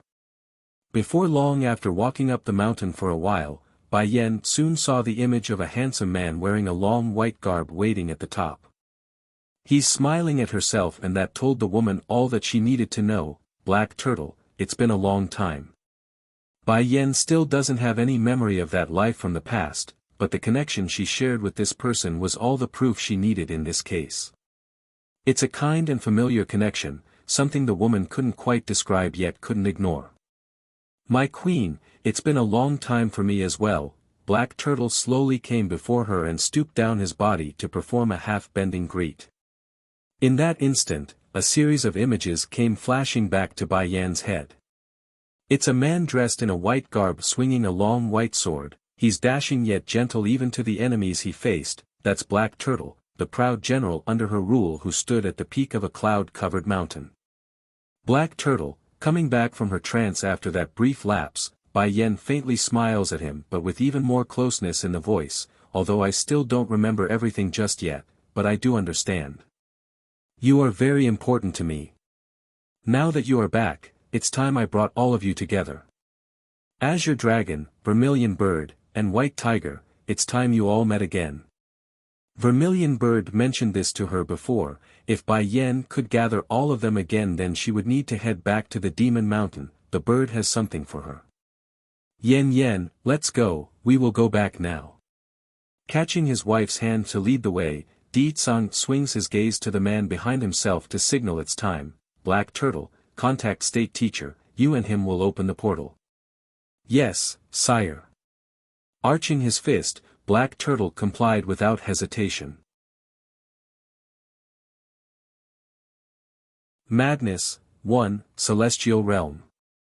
While a constant threat looms about under this vast starry sky, those inside the Celestial Palace are currently pacing back and forth in unease, their eyes filled anxiety from the deeps down. Is the Lord really not coming back? Keeper Zun asks with a troubled face. None of these keepers thought Yun Ruoshi would lie to them, therefore no alternative plans were made, thus sealing their fate lest something drastic occurs. How can the Lord forgive us when we made so many mistakes? Keeper Yellow tersely retorted, the calamity is quickly upon us, yet we of the Celestial Palace have no means to defend ourselves anymore. The Lord won't fight, and now Keeper Ling also destroyed the only tool we could have used when the time came. For a moment, all eyes were fixed upon the grumpy keeper mentioned here. The old fella saw this of course and grew irate, yet could not challenge the claim since he knows the fault lies with himself for why the sword broke. Stop this now. The Celestial Palace is already in disarray, we don't need any more pointless quibbles added between us. Keeper Zun frowns after stopping his peers from arguing. I thought fate smiled upon us when Bai Yan disappeared that day, but who could have thought another crazy lass would pop out of nowhere and murder so many in the Celestial Realm. If we don't do something fast, then the threat will only worsen and cause even more panic in the people. But, what about the forces from the Demon Realm?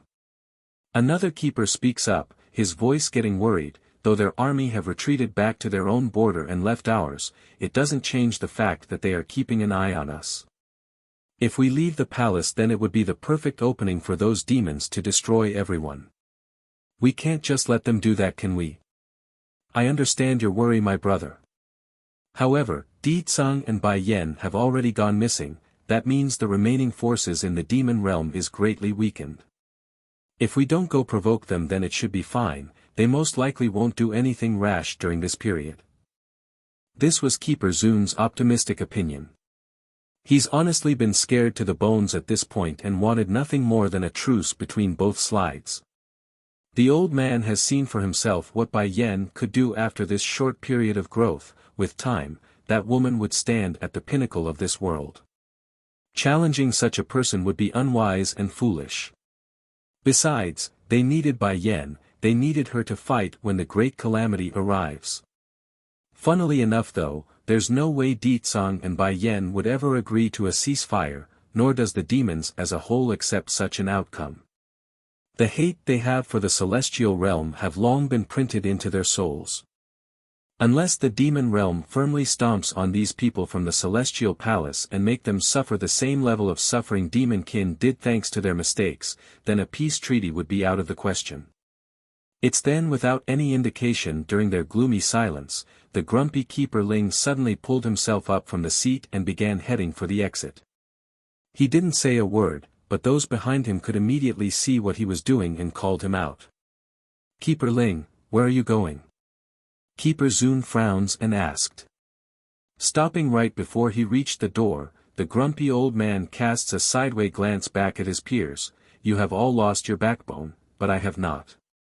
When so many denizens of our celestial realm are fighting with their all in our stead, you all are brooding around in this hall without doing something.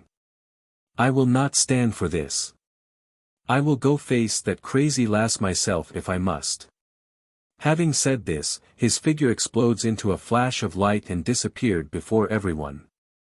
The words stung the rest of the gathered elders here, but Keeper Zun and Keeper Yellow both understood why their grumpy counterpart would think that way.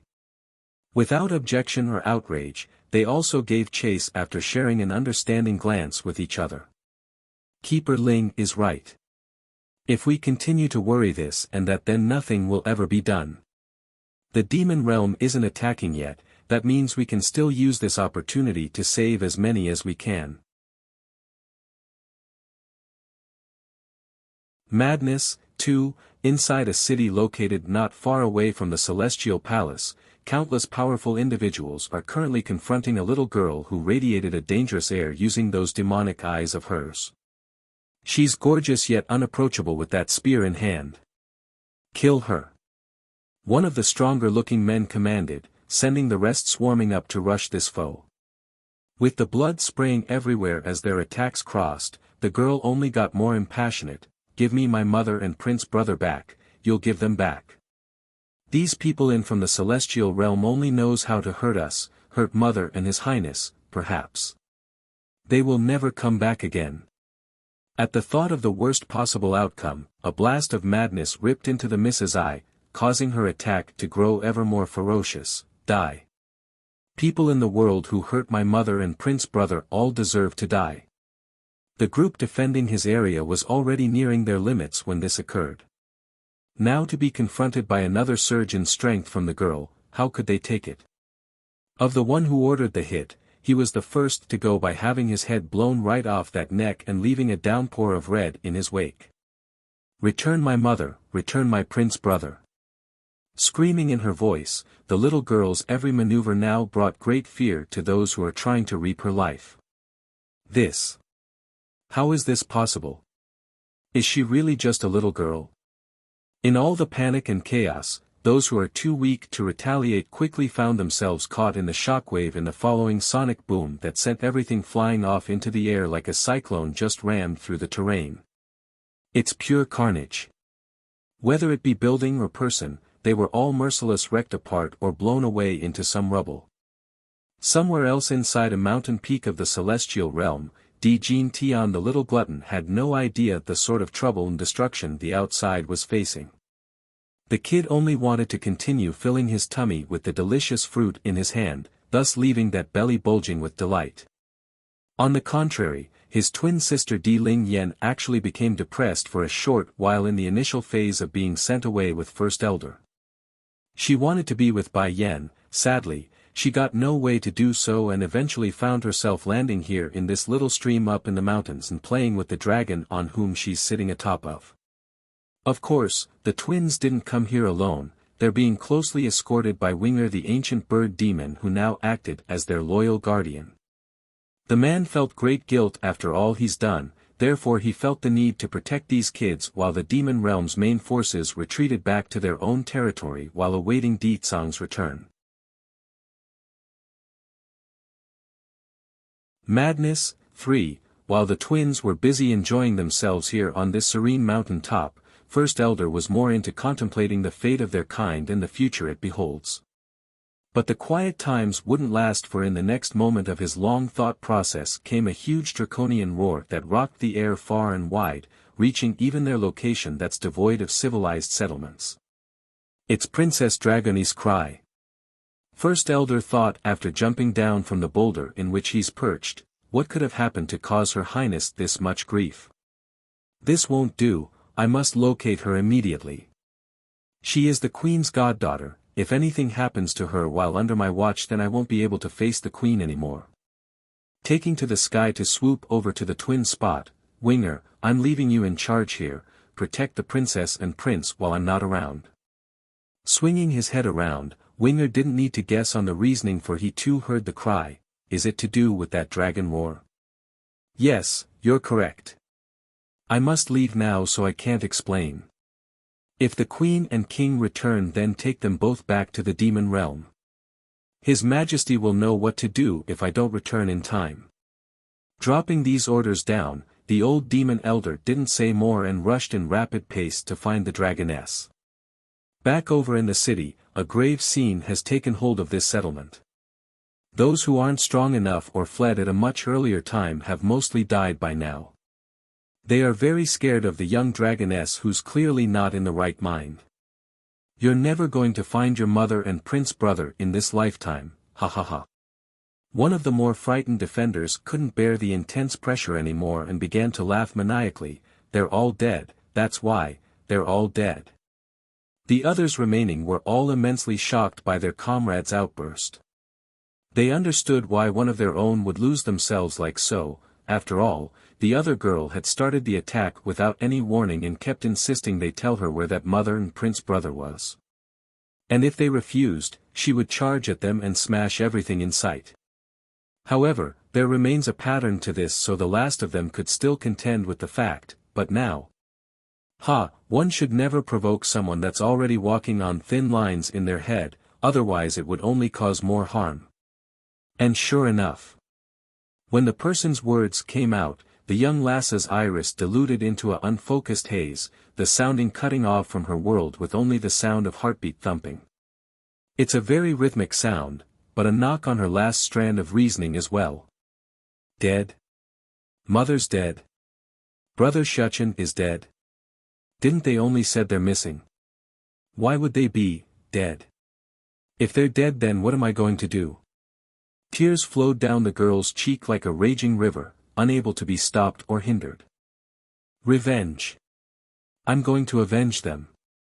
Celestial Palace, keepers, this world, all, they will all pay. Ahahaha. Clasping that head of hers, the young lass roared out in pure madness that's able to shake the very fabric of reality. It's suffocating to even peer at this scene. In spite of that ominous pressure, the man that's lost his mind as well due to the situation continues to lash out, causing those around him to cower backwards in order to gain some distance. Dead, they're all dead, you will not have a good ending either. But that outburst didn't get to last much longer, for a small hand reached out and grabbed him by the throat, snapping that bone and ripping his head right off the body. Blood sprayed out in a geyser-like frenzy, staining everything within reach, including the ruthless and bloodthirsty girl and the sky itself. If they died, then all of you will die too. Tossing the now headless corpse onto the ground with a heavy thud, the demonic being fixes her focus onto the last of the survivors. The remaining defenders really wanted to cry foul at this point. They didn't lament or care for that fool's death since he caused it, but they didn't do nothing to warrant this level of attention. This damn idiot, if he wants to die, then do it alone, don't drag us down with him. Heartache 1, this is bad. The leader of the group could no longer keep up the courage to fight this fear. Without another thought, the individual ditches his companions and turns tails for the other way in a thin glimmer of hope to save his own hide. However, it's too late. The scorching flame that materialized as he did so came shooting over in a blast of radiant heat, engulfing him and burning him into ash. Acting in a similar effect to a plague, the purgatory flames quickly contaminated the rest of the city after the initial explosion, burning and incinerating the structures in its wake. Fortunately, most if not all of the residences were able to escape in time after having the battle dragged on for so long, otherwise the victims here today would be in the tens of thousands. But this fact did not matter to the young lass who caused all this though. That mind of hers was quickly losing upon itself, replaced only by anger and a murderous intent for all living things. So, by the time Keeper Ling and the rest of his fellows from the Celestial Palace arrived was when this scene of carnage reached its peak, the lass standing atop of a pile of what remained of the defenders with a couple survivors wailing in pain and one extending their hand out for help. Sadly for the grumpy keeper who attempted to charge in at this cruel scene, the perpetrator didn't give him the chance to do anything, incinerated the last of the survivor like a big slap at his face without surprise. Keeper Ling felt an indescribable burst of anger wanting to explode out of his chest. Fixating his menacing eye at the one responsible, "Little girl, I do not believe there is any grudge between us. Why do you attack and murder so many of us from the celestial realm?" This wasn't the first attack on one of the cities under their management. The only reason they never came out was due to the threat of the demon realm attacking if they interfered. That's why the old-timer felt so angry. He's angry at himself for not acting sooner and allowing this heinous carnage to run so long. You all deserve it. They all deserve to die. You, drawing his sword in one full swing, Keeper Ling didn't hesitate and slashes down at the young lass's head after getting the broken answer.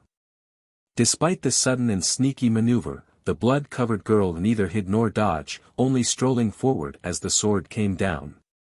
It hit and a sharp gash now shows from the shoulder down to the right elbow. It's painful to even glare at it as the blood poured out. Keeper Ling, this little girl doesn't seem to be right in the head.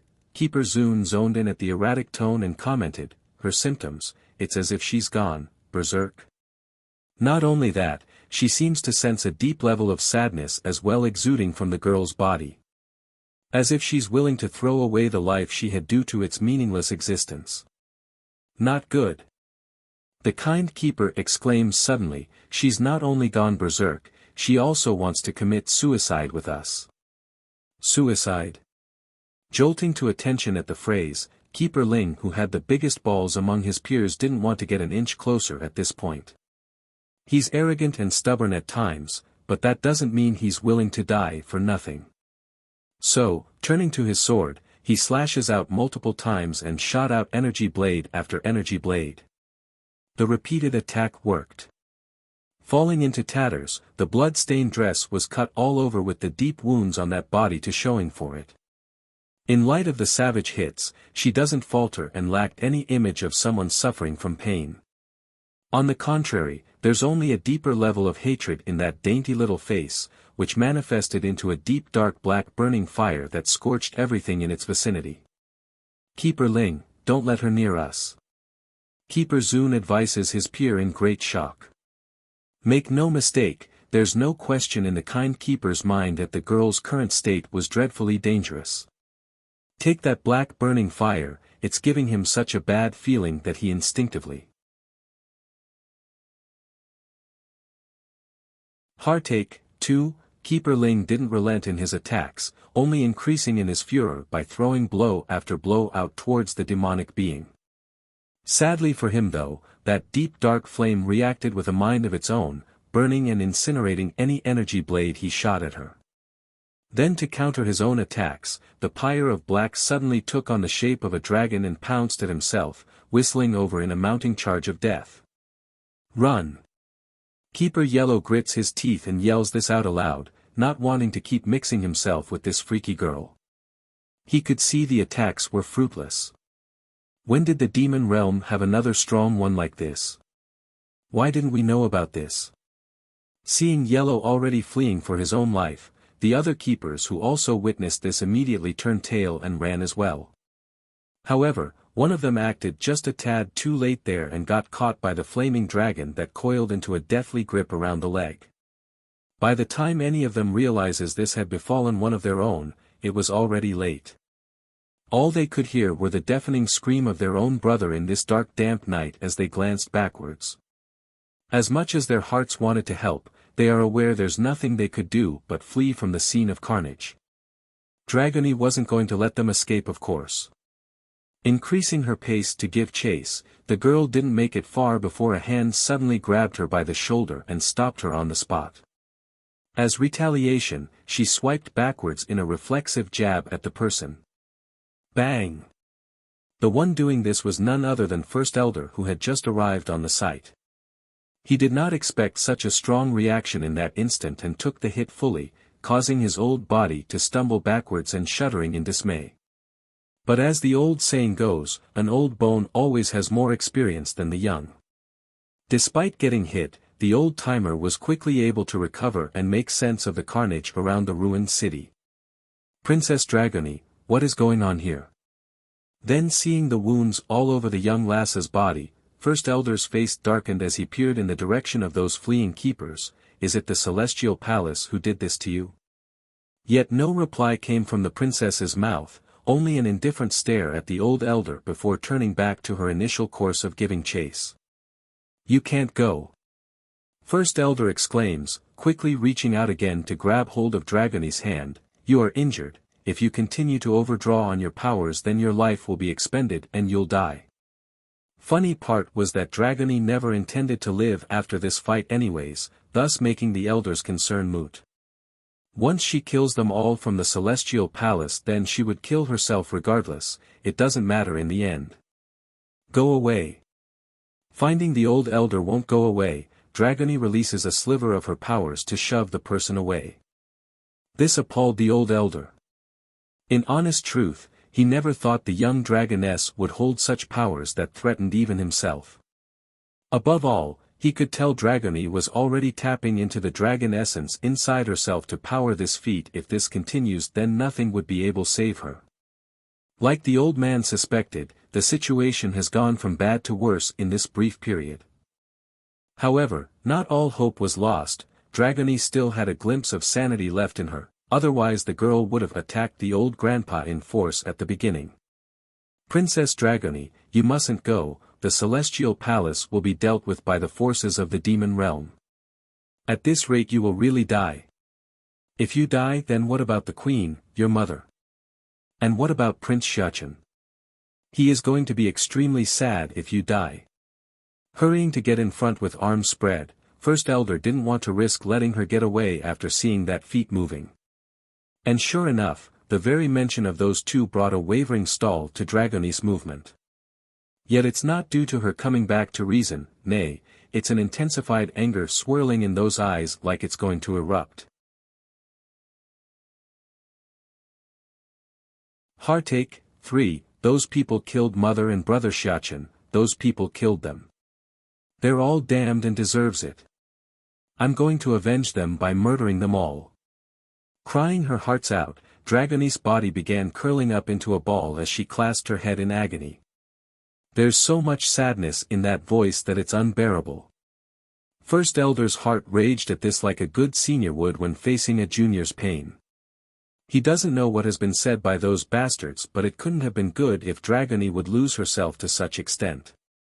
Even so, the old demon doesn't intend to act just yet, not until the king and queen returns anyways.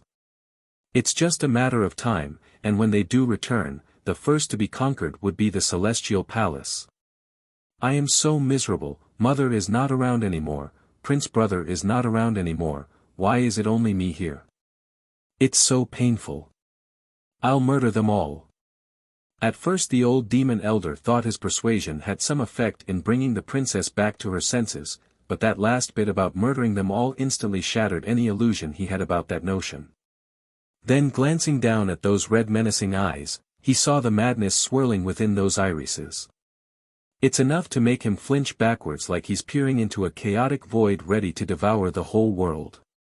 Princess, neither the queen nor prince is dead. If they see you like this, then it will only cause them great pain. Do you not see that? Move, liar, you're a liar. Shoving the old elder aside in anguish, that tearful face told the world she didn't believe any of it. They are gone, I can't feel their presence anymore. Before I can always sense mother's energy signature no matter where she is, now I can't at all. I'm going to avenge her and murder them all. In light of the shove, First Elder continues to cling onto her like a helpless grandfather trying to save his own grandchild. He knows, unless the Queen returns in person and do something about this, there's no stopping the princess from going berserk. But would that be possible? The Queen only disappeared not too long ago, what are the chances that she would return this quickly? But then suddenly as he thought of this, beam of light gradually appears from the night sky, dispersing the dark clouds like a ray of sunshine. Seemingly becoming aware of this event above his own head, First Elder slowly raises his head to look up. Then that's when he saw it, that incredible picture of a woman and child coming down from the void and causing his eyes to widen in shock and glee. He's trembling with excitement and an indescribable sense of fortune. The familiar red, and that familiar smile, it's everything that he could ask for. Then that boy, that sly yet adorable young face of a boy he would love to cradle in a protective basket. They're the Demon Queen and Demon Prince he sought to bring back to help himself. Heartache, 4, Dragony. Initially Bai Yen expected to re-enter the celestial realm from somewhere closer to where she left off, yet that wasn't the case, nor did she expect to find her goddaughter lying there on the ground all bloodied up and in tatters. What's going on? Who is the one who hurt you like this? She quickly descends from the sky and lands before the stunned-looking lass, her arms open and readying to reach out to help. The dragoness didn't utter a word though at those welcoming arms. Instead, she wholeheartedly threw herself over to the Demon Queen and wrapped those little arms around the woman's waist, refusing to let go in fear of losing her for a second time. Dragony, tell me, what is going on here? Caressing the girl's back in a soothing gesture after nearly losing her balance, Bai Yen could tell something terrible must have occurred to rattle her daughter to this extent. I only left for a short while, how did things turn out like this? I bet it's those from the Celestial Palace who did this again. Wah! Wah! Under that soft cooing, Dragony finally crumbled and began to weep in earnest. There's no madness in the eye, nor cold menacing hatred for the world in that sob, only the pitiful crying of a sad little girl who suddenly got her world back. They told me you and Brother Xiachen were dead. Wah, I don't want you to die, I don't want you. Recognizing the princess's state of mind has returned, First Elder who's been dreadfully worried up until now could feel at ease and released the tense grip around his hand. He was ready to move if the princess attacked the Demon Queen, that's how alarmed the old demon felt when he saw the girl jumping at the older woman. Likewise, Bai Xiachen also saw the unstable mind of Dragony who continued to cry. He didn't know how to show his emotions right now aside from clenching his fist in frustration. He knew it's not his fault, but he could disregard the guilt and felt inside for not being around for the lass when she needed him the most. I will definitely make those who hurt her pay. The steambun vowed inwardly, his eyes firm and strong. Dragony, I will not die, Xiachen will not die, and we will never leave you. Bai Yen says using her soft gentle voice reserved only for the kids. How can they claim I'm dead before my daughter? With Dragony's personality, she would never be able to take the trauma. I will never forgive those bastards. Really? Dragony finally lets up her damp mood and looked up to face the Demon Queen. You're not just trying to coax me. You'll really never leave. The girl's really afraid, fearing right down to her core. No one knows the crumbling feeling of her world disappearing during these past few days. Unlike her childhood where no one loved her, Bai Yen was the only sunshine in her life. Without that light, there's only darkness and despair. Really, inhaling deeply, Bai Yen forcibly presses down the swirling emotion from within to show a reassuring smile. When did mother lie to you? Now take a medicinal pill and recover first, okay? Heartache, 5, okay, Dragony obediently nods after being offered a shiny green bead. If only those keepers could see this right now, if they did then they would surely be popping their eyes out. The way the dragoness behaved was like a 180, a stark contrast to the world-devouring version just minutes ago. Mother, my heart is uncomfortable, Bai Xiaochen sniffled his nose in a choking manner after witnessing Dragony take the medicine from Bai Yan's hand. We mustn't let those who injured her go. Clenching her fist, Bai Yan was of the same opinion. Dragony, who hurt you? Looking up with those teary eyes, the girl answered without hesitation, it's the people from the Celestial Palace. The Celestial Palace? The demon queen's face darkened some more, her eyes narrowing into a slit. Those bastards still haven't learned yet. How dare they hurt my daughter? In that case, I will be sure to settle the old and new debt altogether. Dragony, does it still hurt? She asks in aching pain, both for herself and her sweet daughter. The question actually brought a momentary daze to the little girl. Truthfully, Dragony herself didn't feel any pain despite all the physical injury on her body, rather the pain had hailed from the mental side, the soul. Now that Bai Yan has returned, that pain was also gone. It doesn't hurt, the dragoness shakes her head before turning to the teary steam bun. Prince brother, did you cry? Startled at being called out, Bai Xiaochen hurriedly wipes his watery eye to put on a strong face. I did not, I am a man, I will not cry. As if he would admit that even if he did. That's good, said Dragony with a brilliant smile, it really doesn't hurt so don't feel sad for me. I'm so happy you're back, that did it. Originally the steam bun could still hold back his tears, but that remark instantly broke the dam and made him leak those droplets. In his haste, Bai Xiaochen had to quickly turn away and wipe the corner of his eye to not look so emotional. Queen, Prince, First Elder figured it's time he spoke since everyone's slightly calmer now that you are back, His Majesty should wake up too. Are we going back to the demon realm first? No need to hurry, we can head back home later. First we must settle a debt here. Just thinking of what the Celestial Palace has done during her absence was enough to make the woman's blood boil. Unfortunately for Bai Yan's plan, she miscalculated in this case and the courage those people had. Dragony's power had completely shocked those old keepers, there's no way they would willingly return to the Celestial Palace. Even if she does barge into that place and attack it, the only ones left defending it would be the other soldiers and guards at station. Queen, the elder frowned, there is one thing I have to tell you first.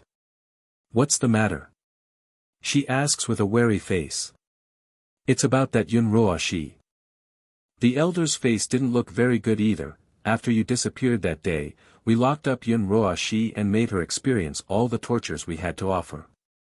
We also made sure to keep guard of her with several high demons at the cell, but she still managed to escape our grasp. Faintly frowning, Bai Yan also found the news worrisome. Run away. How could she have done that considering her powers?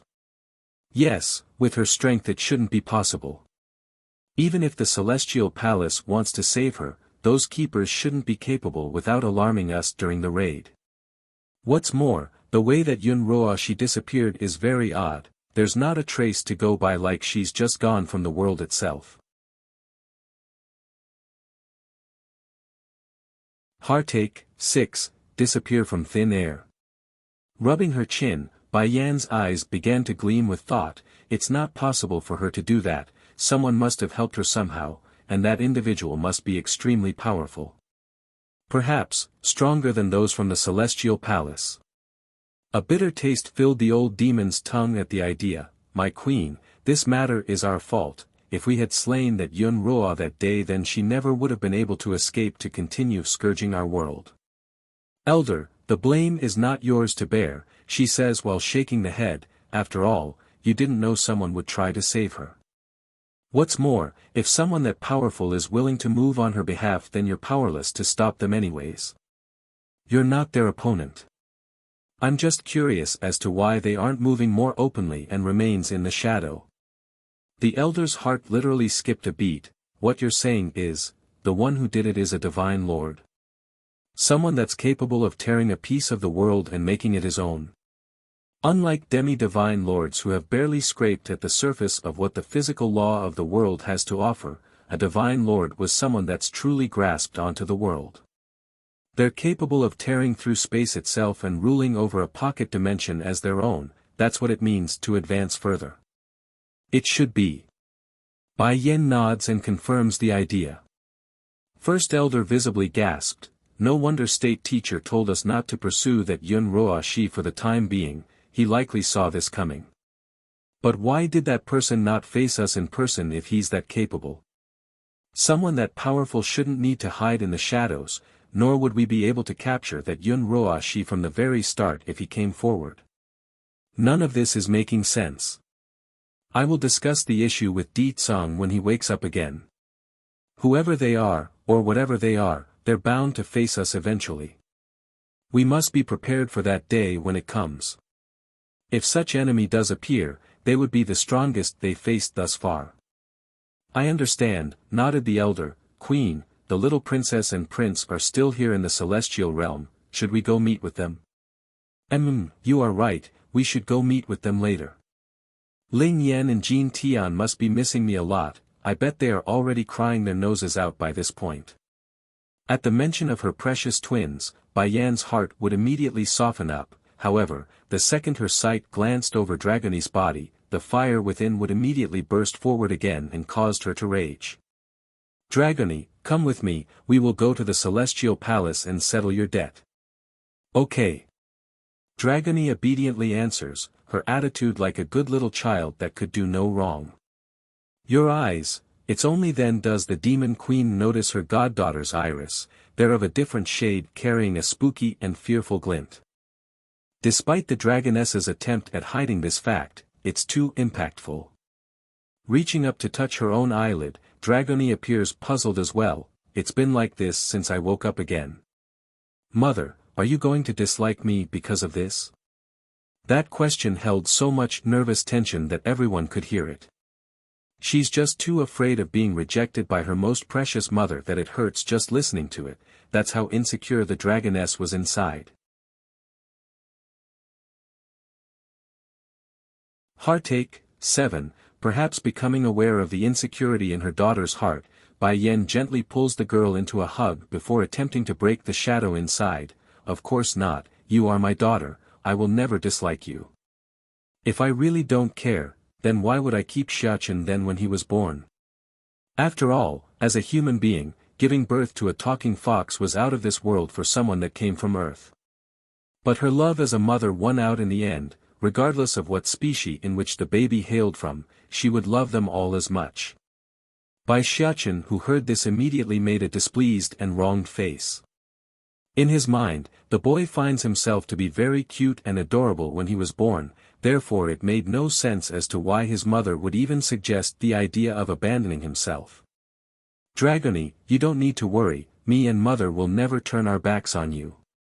Giving the girl a pat on the head, he also tries to comfort her in his own way.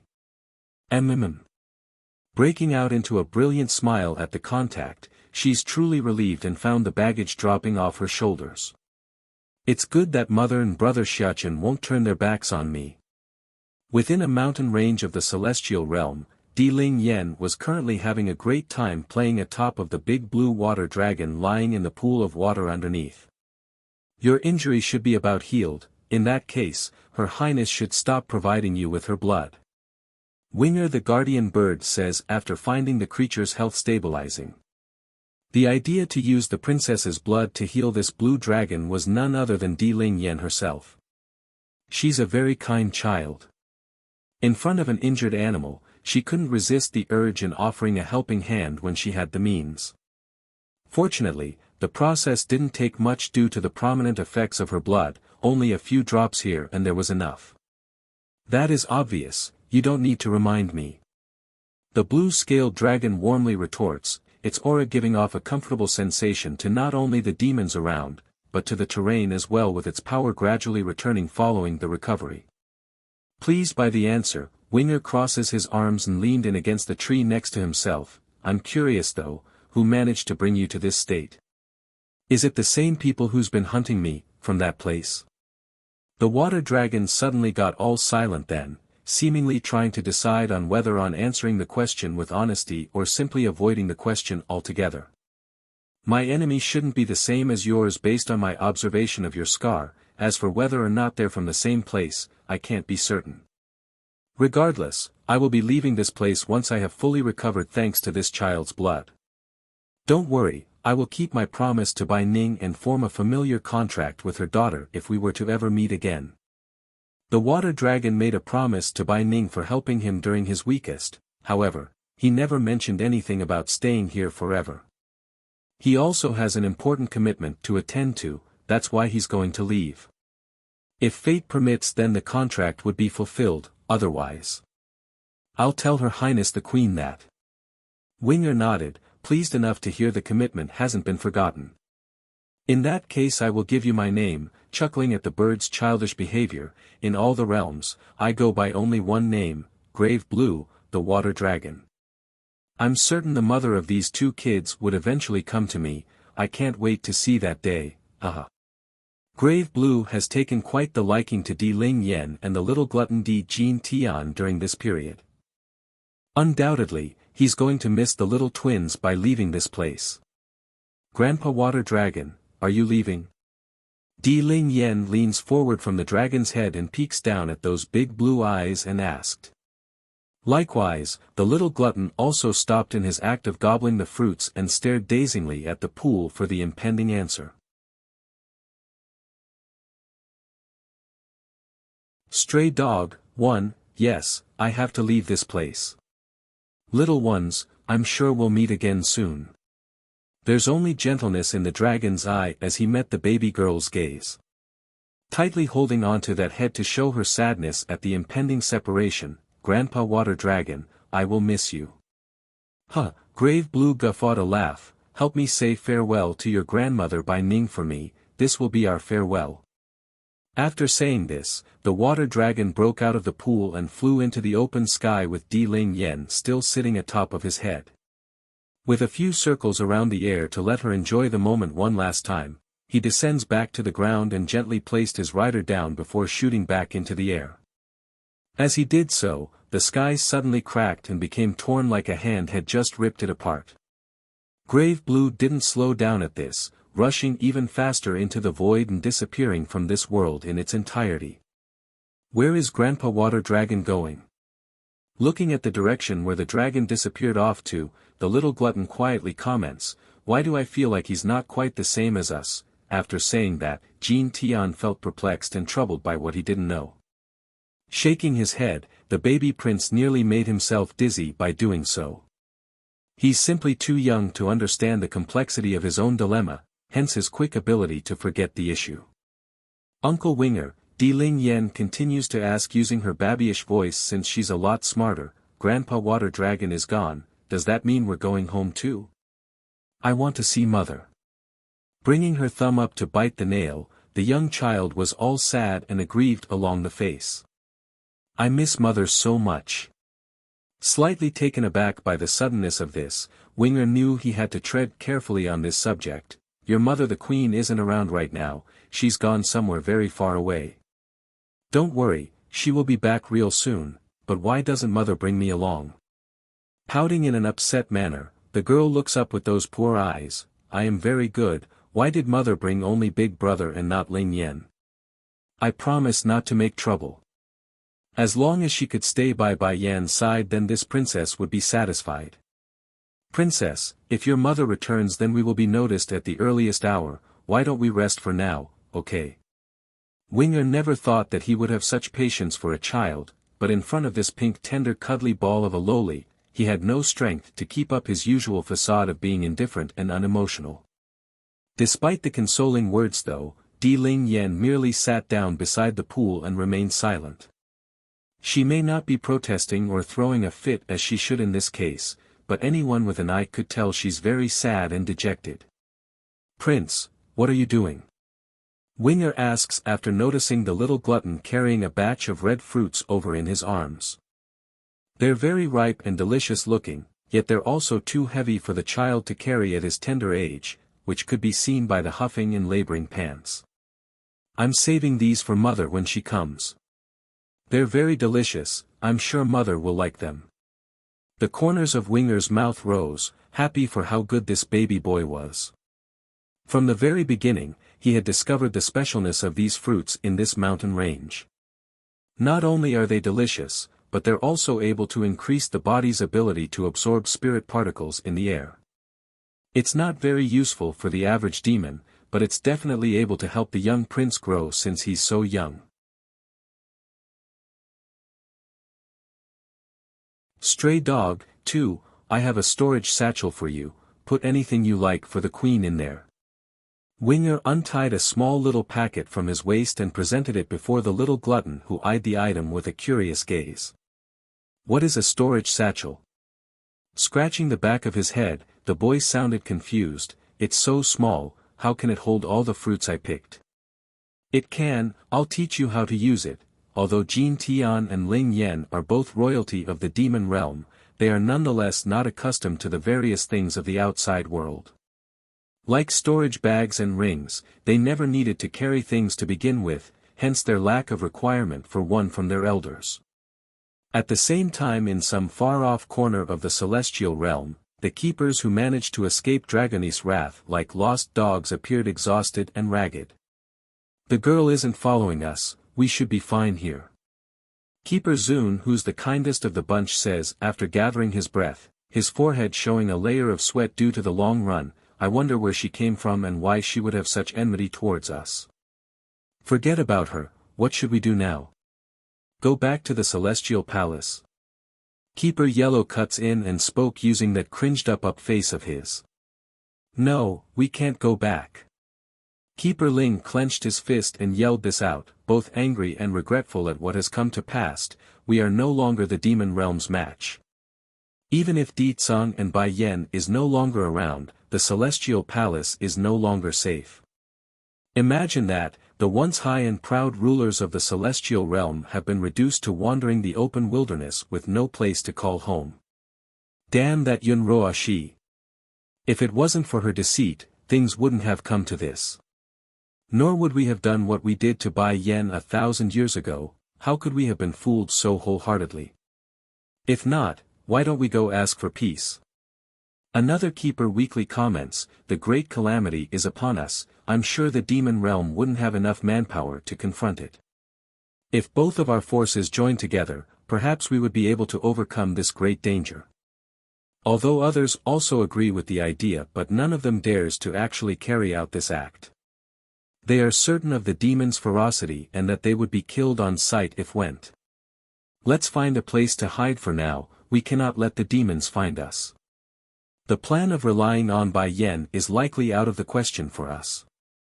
Keeper Zun finally suggests, sighing hard at their own predicament. Ha! It's then a sudden low mocking crackle fell from above, alarming all those standing below and making them freeze on the spot. Keeper Ling was the first to react and stared upwards, and that's when he saw the woman dressed in a long blue dress of seductive allure slowly stalking out of the void. She's very mysterious, but that voice couldn't be mistaken and was all too familiar for these trembling old keepers. Stray dog, 3, you, Keeper Zun shakily points his finger at the woman that's now come out of the spatial void. You were captured by the demons, how did you get here? Even if the woman covered herself with a face veil, none here would be deceived by that thin garment. Yun Roa Shi. This woman, is still alive. The demons didn't kill her. No. No way, the demons hate her so much, this can't be her. The demons? Yun Roa Shi sounded almost amused and chuckled at that, her eyes flashing the undisguised hatred she had for those beings. What of the demons? The pain they inflicted upon me will be repaid in due time. She descends from the sky and then comes before her former protectors. How did she get out of the demon realm? What did she experience during this period? And what happened to allow her to be so pompous? These were merely a few of the questions that reverberated along these people's mind. You all must be wondering on how I got away, don't you? Smirking underneath her veil, the derisive snickering couldn't be denied. I may as well tell you fools then. A very powerful individual is now backing me. If it wasn't because the person couldn't do anything outside of the celestial realm, then the demon realm would have long been destroyed. Keeper Zun's eyes are now fully fixated onto the woman's figure due to those words, more powerful than the demons. And just now, didn't she come out of a spatial void? Yun Roa Shi. Keeper Ling, who had the worst temper, suddenly exploded, losing all reason from his voice. How dare you appear before us again? If it weren't for you, we wouldn't have wronged Bai Yan, nor would we have committed so many mistakes in the past. If it weren't for you, none of this would have occurred. Even death won't absolve you of your sins. The lying which only laughed some more at the accusation, that's only because you're too stupid to realize that on your own. I may have needed to heed your faces in order to live back then, but no more. I will never need to worry about you fools ever again. So what if Bai Yan is all heaven's owner? So what if she's better than me? I will still be the final winner, me. Yun Roashi, Keeper Yellow couldn't take this anymore either, his eyes showing great pain for seeing the true face of this witch. For a millennium, we loved and cared for you with all we had. How can you say such disgusting and grotesque things to us?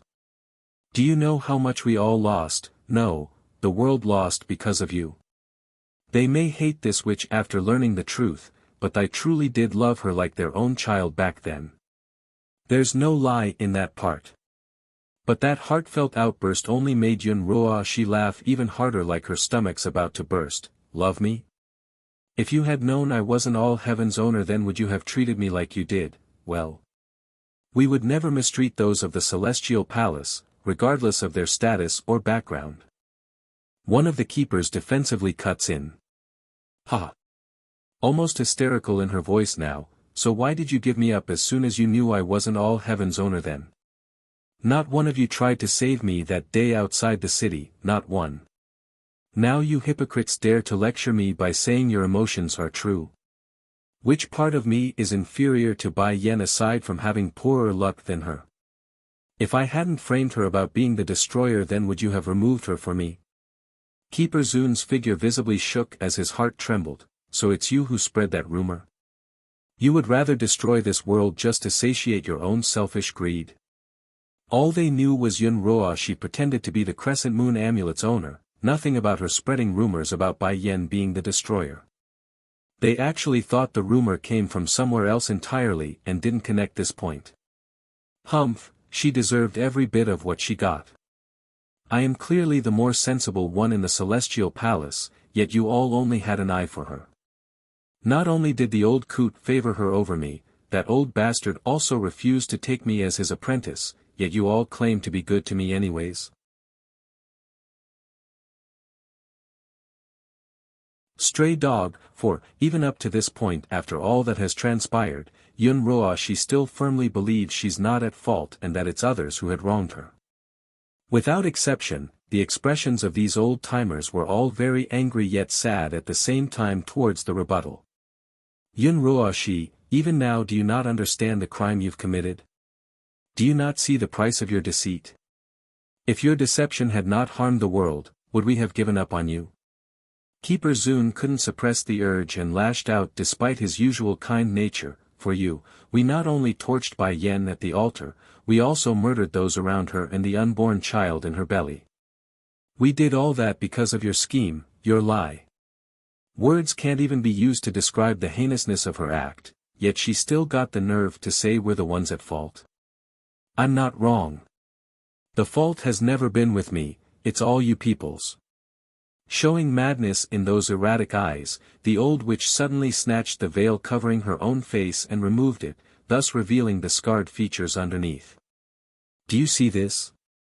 This is all done by those demons. What Bai Yan owes me can never be repaid, and I will make sure she and her kind suffer indefinitely for the damage she instilled upon me. Ignorance. Keeper Zun shakes his head in disappointment, unable to comprehend how someone could twist logic to such a state. Enough. I'm not here to discuss the fault of you fools, I'm here to make a deal. Somehow regaining the sanity back into her voice, Yun Roashi's tone suddenly got extremely cold and menacing. I can help you deal with those from the demon realm, however, you must submit to me and become my slaves. Outrageous. Keeper Ling lashes out in volcanic proportion since his temper was the worst among his peers. For thousands of years, the rulers of the Celestial Palace have never submitted themselves to others, let alone to a traitor or a demon. The very idea was a slap in their face, a direct insult to their dignity. Yun Roashi, we will never join you, now scram. Keeper Zun also shouts this out after having his last line crossed. He knows they aren't able to move against this woman anymore, but that doesn't mean he or his fellow keepers wanted to meet her again. You don't want to kill the demons? The witch slowly marched forward in an almost threatening manner. Don't forget what the demon realm would do if they catch any of you. Without the Celestial Lord's help, no one can oppose Ditsang the Demon King. Now I'm offering you all a way out, a way to live. Also a way to exact revenge for a little price. That does it. Keeper Ling, who's been suppressing his urge to attack, finally lost it and rushed at the witch with all his might. Instantly, he punches down at her shoulder and sent the woman flying, causing a mouthful of blood to spew forward as the consequence. Get out of here. Keeper Ling exhales deeply to gather his wits to withhold a second strike. Don't let me see you again, otherwise I won't be so merciful. This woman cheated me the worst, how dare she demand us to become her slave? Dream on. State Teacher and Di Xiao Wan, 1, Yun Roashi's face instantly changed for the worse after getting hit and returned to that hateful and spiteful expression. Humph, I've given you all the chance, don't say I never offered it since you don't want to cherish this opportunity. Snarling as she cursed at them, also, you fools don't really believe that Bai Yen can resist the great calamity, do you? Ha, don't make me laugh. I can't wait until you all come crawling to beg for my help. Figuring her continued persuasion would be futile, she roars out another laugh of contempt before pulling herself out from the ground. She didn't bother to look back while departing and stepped into the open spatial crack, allowing it to devour her figure and disappearing altogether like she came. Yun Roashi really is ignorantly stubborn, one day she will regret her own deeds. Retracting his gaze after saying that, Keeper Zun turns back to the others once he managed to calm himself somewhat. We need to find a place and continue our training, we must prepare ourselves for the incoming danger. Even if we can't repel whatever is to come, we must do everything in our powers to fight. Let's go then, we wasted enough time here. Keeper Yellow agrees with clenched fist. He also doted that old witch in the past, so he's very much outraged at the last remark from her. Of course, there are those who couldn't get over the situation, and that would be Keeper Ling, who had the worst temper among the group. The old guy loved Yun Roashi the most here and blindly believed in her stories from the very start, hence his inability to move right now. The poor guy kept staring into the now closed void and needed to be dragged away by his peers. Demon Realm. Under the shadow of this blood-red moonlight, the whole world seemed so lifeless and gloomy, yet that was not the case in the castle making up the home base for these demons. Sire, you're finally awake. Asking this was none other than State Teacher, who's been watching over the Demon King's slumbering body. Where is my wife the Queen and my son? Opening his eyes, Di Tsang's first word wasn't about himself, rather it's about Bai Yen and his children. My king, the prince and queen disappeared while they were in the celestial realm, that means they will reappear over on that side as well. State Teacher replies in a humble manner, his mouth showing that perennial gentle smile of a fairy. Brother. Exactly then, while Di Tsang was still organizing the information he's given, a reckless figure suddenly barged into the hall and broke the stale air. She's very youthful and beautiful, yet the rash behavior told everyone there's much tempering to be had for this gorgeous flower. Brother, you're finally back. Guess what, I remember everything from way back. I also got my powers back too and won't be a drag on you anymore.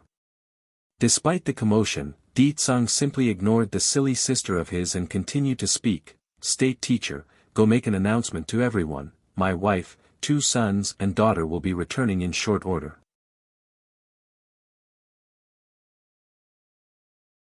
State teacher and Di Xiaowan, 2, princes and princess. Does that mean I have another nephew and niece? Isn't that wonderful? Di Xiaowan got an excited look in her eyes then due to all the possibilities of what this news might bring. Nearly screaming out her joy, the girl only managed to stop herself due to knowing how irate Di Tsang would become. Yes, as you wish, sire. State teacher dutifully arches his fist and complied by heading for the exit. Seeing this, Di Xiaowan the sweet Dumbuklutz didn't hesitate and quickly followed from the rear. State teacher, wait for me. Even though the fairy-like man remains anxious to do the task assigned to him, he's nevertheless slowed down his pace to allow the princess time to move. He's always been patient with this girl, always tender in his smile, and always willingly to do anything that she pleases, no matter the situation or era. Naturally oblivious to the love shown to herself, the sweet Dumbuklutz starts going off with her mouth using her happy-go-lucky style once they were outside. State teacher, is my new niece as cute and good-looking as my sister-in-law? No matter though, I'm sure she had inherited all the good points and will be a great beauty regardless. Knowing my big bro, he will break anyone's leg if they go after my niece. Kiki, there is going to be a lot of fun things to see in the future. Princess, sometimes, the king won't be able to oversee that many things. The king is indeed strict, but he's partial to the queen and will always do as she says. If the little princess does fall in love with a man, the queen will definitely side with her. By then not even the king can say no. Against that remark, Di Xiaowan also agrees and nodded repeatedly. You are right. The demon realm is so big, there's no way my big bro can watch over everyone. Besides, the real one in charge is sister-in-law, he can't get a say. Aren't you worried of your brother hearing this? The guy rubs his temple in a helpless manner due to the level of courage this princess had towards her own older brother. Huffing a rebellious grunt at the question, there is sister-in-law on my side, I am afraid of nothing. But the queen is not in the demon realm right now. As soon as this fact fell down, so did the smile from the princess's mouth. It's frozen, just like the courage in which propelled those words coming from Di Xiaowan's mouth mere seconds ago. Swiftly ducking her head in fear, the girl turns around slightly in search of any signs of danger. When none was found, a sign of relief filled came through, but the timid nature never receded in her appearance. Smiling along the eyes at the silly behavior, state teacher couldn't keep it up and chuckled slightly. I was only teasing, you don't have to be so afraid of the king. I alone am enough to protect you. Puckering her lips into an unhappy fashion, how are you supposed to protect me when you also need to listen to my brother? I only need sister-in-law's protection. As long as I cling onto her leg then I am safe, I don't need to fear anyone.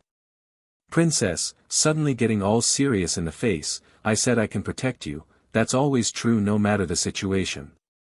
Even if I can't, I will resist and shield any danger that might come your way. That abrupt proclamation actually made the demon princess thump excitedly in the heart. Looking up with those big beautiful eyes, she felt a surge of heat taking hold of those cheeks once she saw how serious the man was before herself. It's making her all fluttery inside and she didn't know why.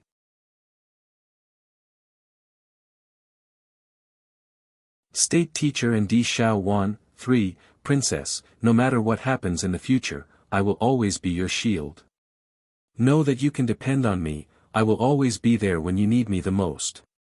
That said, state teacher presses forward a few steps to corner the girl against a wall, his eyes full of desire and strength. With this girl's IQ, I must be more direct, otherwise she will never understand my feelings. What if some other guy comes around and snatches her away? I crushed on her for a millennium, I won't let some nobody come around and snatch her away while under my watch. Stumbling backwards at the close contact, Di Xiaowan found it difficult to meet that gentle face. In her desperation, she actually turned tail and ran away without actually uttering a single word. It's embarrassing and humiliating for someone like her who has always done as she pleases. Towards this outcome, state teacher could only make a helpless smile.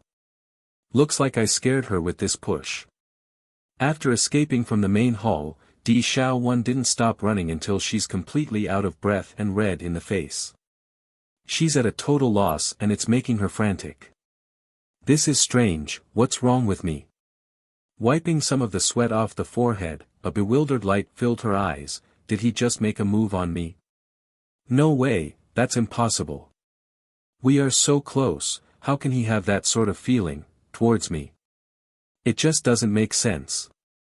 Oh, it's so hot out here, I need to find a cooler place to get myself together.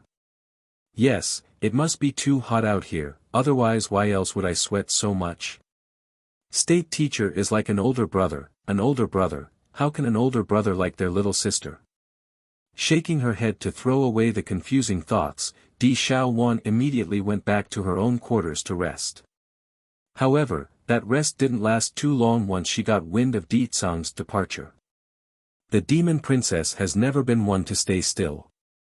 The moment she felt bored and was rearing to go make trouble again was when she left the palace. Eventually, the demon princess had found herself standing atop of a mountain peak and staring up into the blood-red moon trying to think about life. Yuwu. It's then a weak murmuring cry reached over, catching the girl's attention. It didn't take much searching for Di Xiaowan to locate the source in this case, she's a fox after all. Hiding behind some tall flowers and grasses was a weakened fox that's been stained with blood, and since she herself was also a member of the fox clan, there's no way this sweet dumpklutz could turn a blind eye to this scene. Crouching down, she pulls out a bottle and swiftly poured the medicine onto the fox's injured belly. This is something my sister-in-law gave me. Since we're the same kind, I will help you this one time. By the way, which family are you from? How come I never seen you before?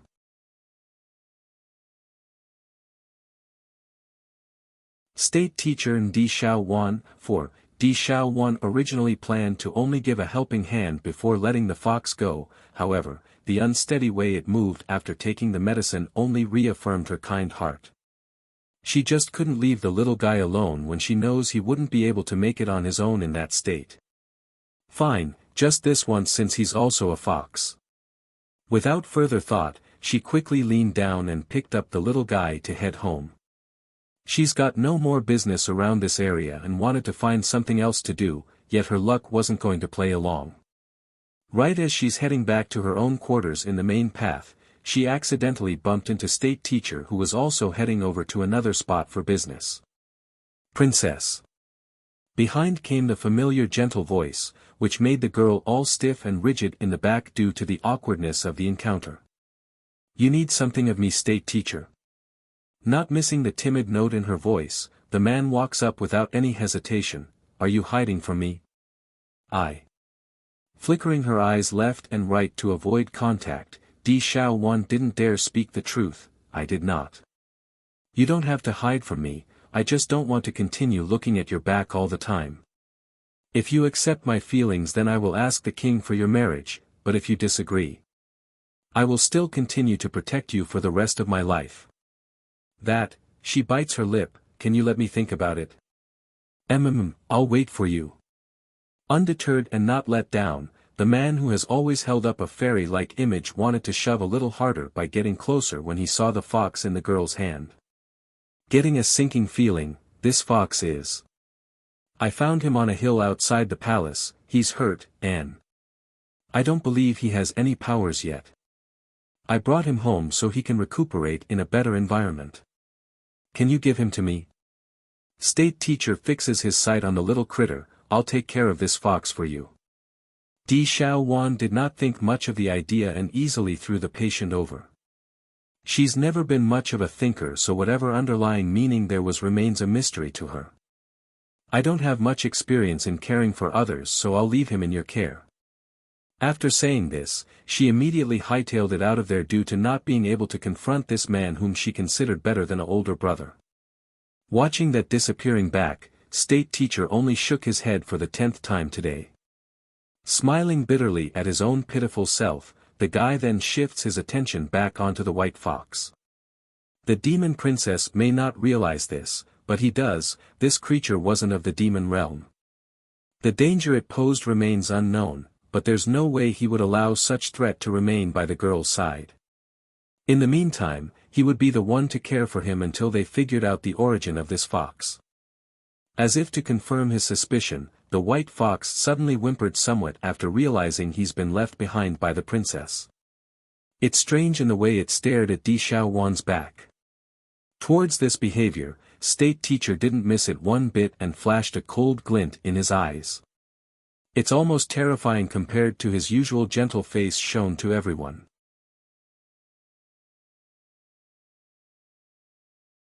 Jealousy. 1. The following day. Early in the morning light, Di Xiaowan had been pacing around outside state teacher's residence when she eventually gritted her teeth and headed inside. State teacher, I thought about yesterday's conversation. I think we're still too early and need some more time. But before her last part of the sentence could be said, she stopped and gawked at the wonderful-looking woman standing outside state teacher's room. This woman had silky long hair of snow-white color, a weak and frail face like she would waver at the slightest breeze, a true plaything in the eyes of men. Out of instinct, the demon princess started to subconsciously clench her fist. She didn't know why either, but there's an indescribable emotion of anger, disappointment, and a jealous sourness in which she herself never realizes it. Greetings to you, princess. The woman wasted no time in arching her back once she realizes who has arrived. Extremely ugly in her face, Di Xiaowan blurted out the first thing that came to mind. You slept in state teacher's room last night?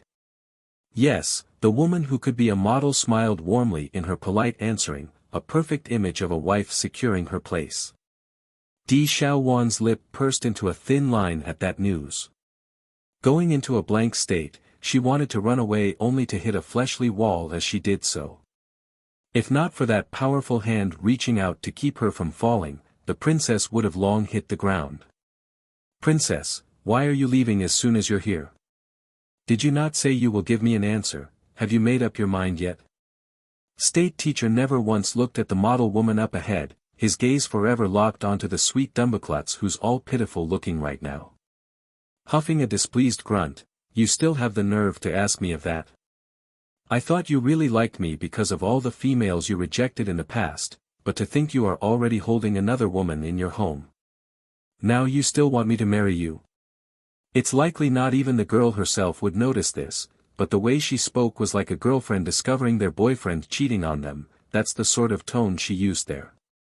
Showing a frown in his face, Princess, what do you mean by that? You slept with this woman, and you asked me what I mean. Di Xiaowan viciously snaps out, her foot stomping down at his to show force. I'm telling you, I will not be degraded into sharing a husband with someone else. She's the princess of the demon realm, never would her pride or personality allow such an outcome. Making a gawking face like he's eaten a rotten apple, state teacher instantly realizes the reason and turned to the snow-white woman in question. Yesterday you slept in my room? Who allowed you into my room? Lowering her head immediately, she replies in timid tone, My lord, I didn't know it was your room. I asked my servants to arrange accommodation for you. Why did you not rest in the assigned room? Kneeling now in horror, that soft charming face of the snowy white lady showed panic and franticness. I really didn't know, my lord. I would never think of doing anything outside of your wishes or the princess's after she rescued me yesterday. After being assigned the room, I did exactly as told and slept in there for a while but found it far too cold to sleep comfortably. That's why I went into another room. I really didn't know it was your room, my lord.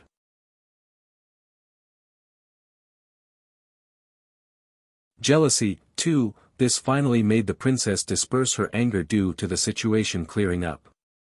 She's mistaken the guy in front of herself and realizes the lady behind herself was in fact the very fox she saved yesterday. So it was you? Puckering her lips to one side, Di Xiaowan could understand why this lady would behave in such a fashion since she's not of the demon realm. However, the pitiful image she portrayed still made her unhappy. In contrast, she prefers her sister-in-law's character who doesn't always act frail like a white flower. Princess, I didn't stay in the manor yesterday. Pressing his hand onto Di Xiaowan's shoulder, State Teachers firmly makes his case so she doesn't get the wrong idea. But just now, did my stomp hurt you? The demon princess asks, her eyes showing regret over her own rashness. Shaking his head, it was my fault in causing your misunderstanding, you do what you think is right, there's no need for an apology. Why would you say that? There's a confused light in the girl's eye over this. I did not arrange everything properly, that's why you got me wrong. You saw her coming out of my room, that's also my fault for not being more attentive.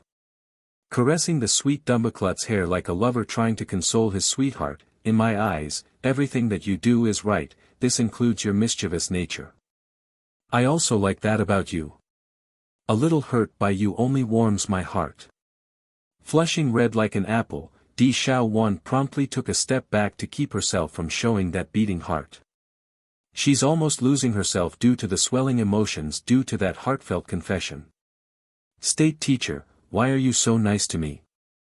For all these years, regardless of what she did, this man would always shelter her and clean up any trouble she made along the way. If in the past she resisted his approach due to not knowing his love for herself, then right now Di Xiaowan could say she's no longer of the same emotion and could somewhat accept the possibility of being his wife.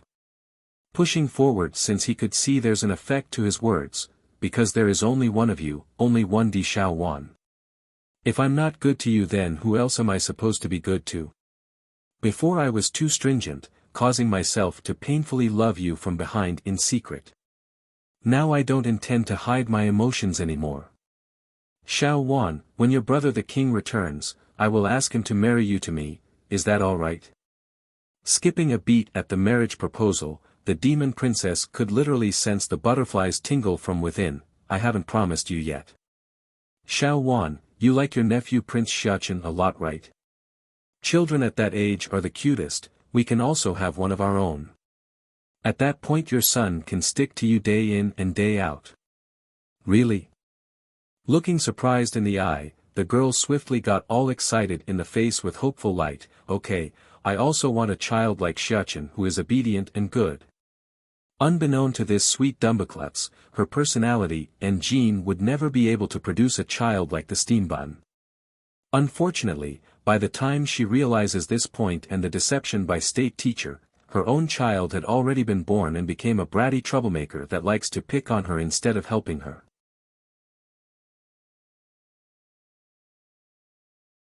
Jealousy, 3, caressing her chin in happy thought, out of consideration for the child's sake, I will temporarily agree with you. But if you dare take a concubine or sort, I will definitely break your leg. Di Xiaowan then waves her fist at him in a threatening manner to act all ferocious, however, it only made her all the cuter in the man's eye. Xiaowan, when have you ever seen me touch another woman? Unintimidated, State Teacher happily clasped the girl's fist and causes her to go silent. It's as the man says, he's been alone for many years, never once touching another female in all the long years he's crushed on her. If I can do it before then I can continue to do so all the way into the future. My eyes only have you. He reaffirms his stance by using that serious face. The demon princess openly giggled at that confession, then I believe you. Seeing Di Xiaowan finally accepting his advances, State Teacher's mood flew into an elated clarity, his face smiling like the spring breeze on a warm summer's day. However, not everything was as nice as it seems on the surface. Unlike the pair who had just accepted each other, the model lady behind them had started to make a very jealous gaze in which she hid by lowering her head. The Celestial Palace. Inside the courtyard of this once great structure, countless occupants are currently shivering in fear while kneeling on the ground before Bai Yan's might. Where are the keepers? She asks with narrowed eye, her voice condensing into a sharp blade that held them at the neck.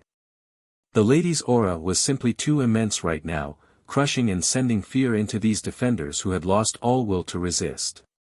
To be fair, they are not cowards, if it meant fighting or being mocked as such, they would surely pick death over mockery.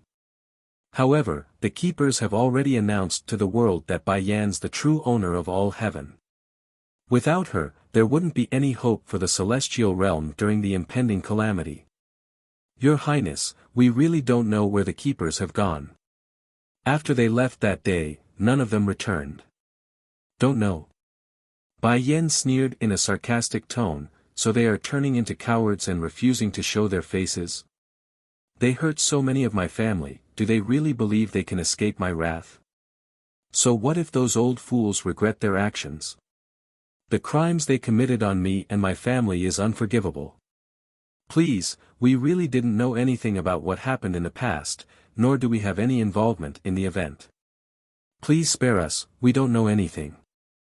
I will leave what happened 1,000 years ago aside for now, I can't remember all of the details either. Nevertheless, that doesn't absolve any of you the sins they committed. Over the millennium, how many demons and demonic creatures have you murdered in the meantime? As their queen, I have to avenge. The backs of these shivering defenders curled even lower, trying hard to hide their own existence in front of those words. I'll give you half a month to find them out for me, and if they don't come out after half a month, I'll destroy your celestial palace. You're tuning into the Han Li's Wuxia Adventures YouTube channel. We're so grateful for your support and don't forget to subscribe to join us on this incredible journey through captivating stories. Your generosity through donations truly makes a world of difference, as it's the primary source of revenue that allows me to expand and enhance this channel for you. Thank you from the bottom of my heart for being a part of this adventure.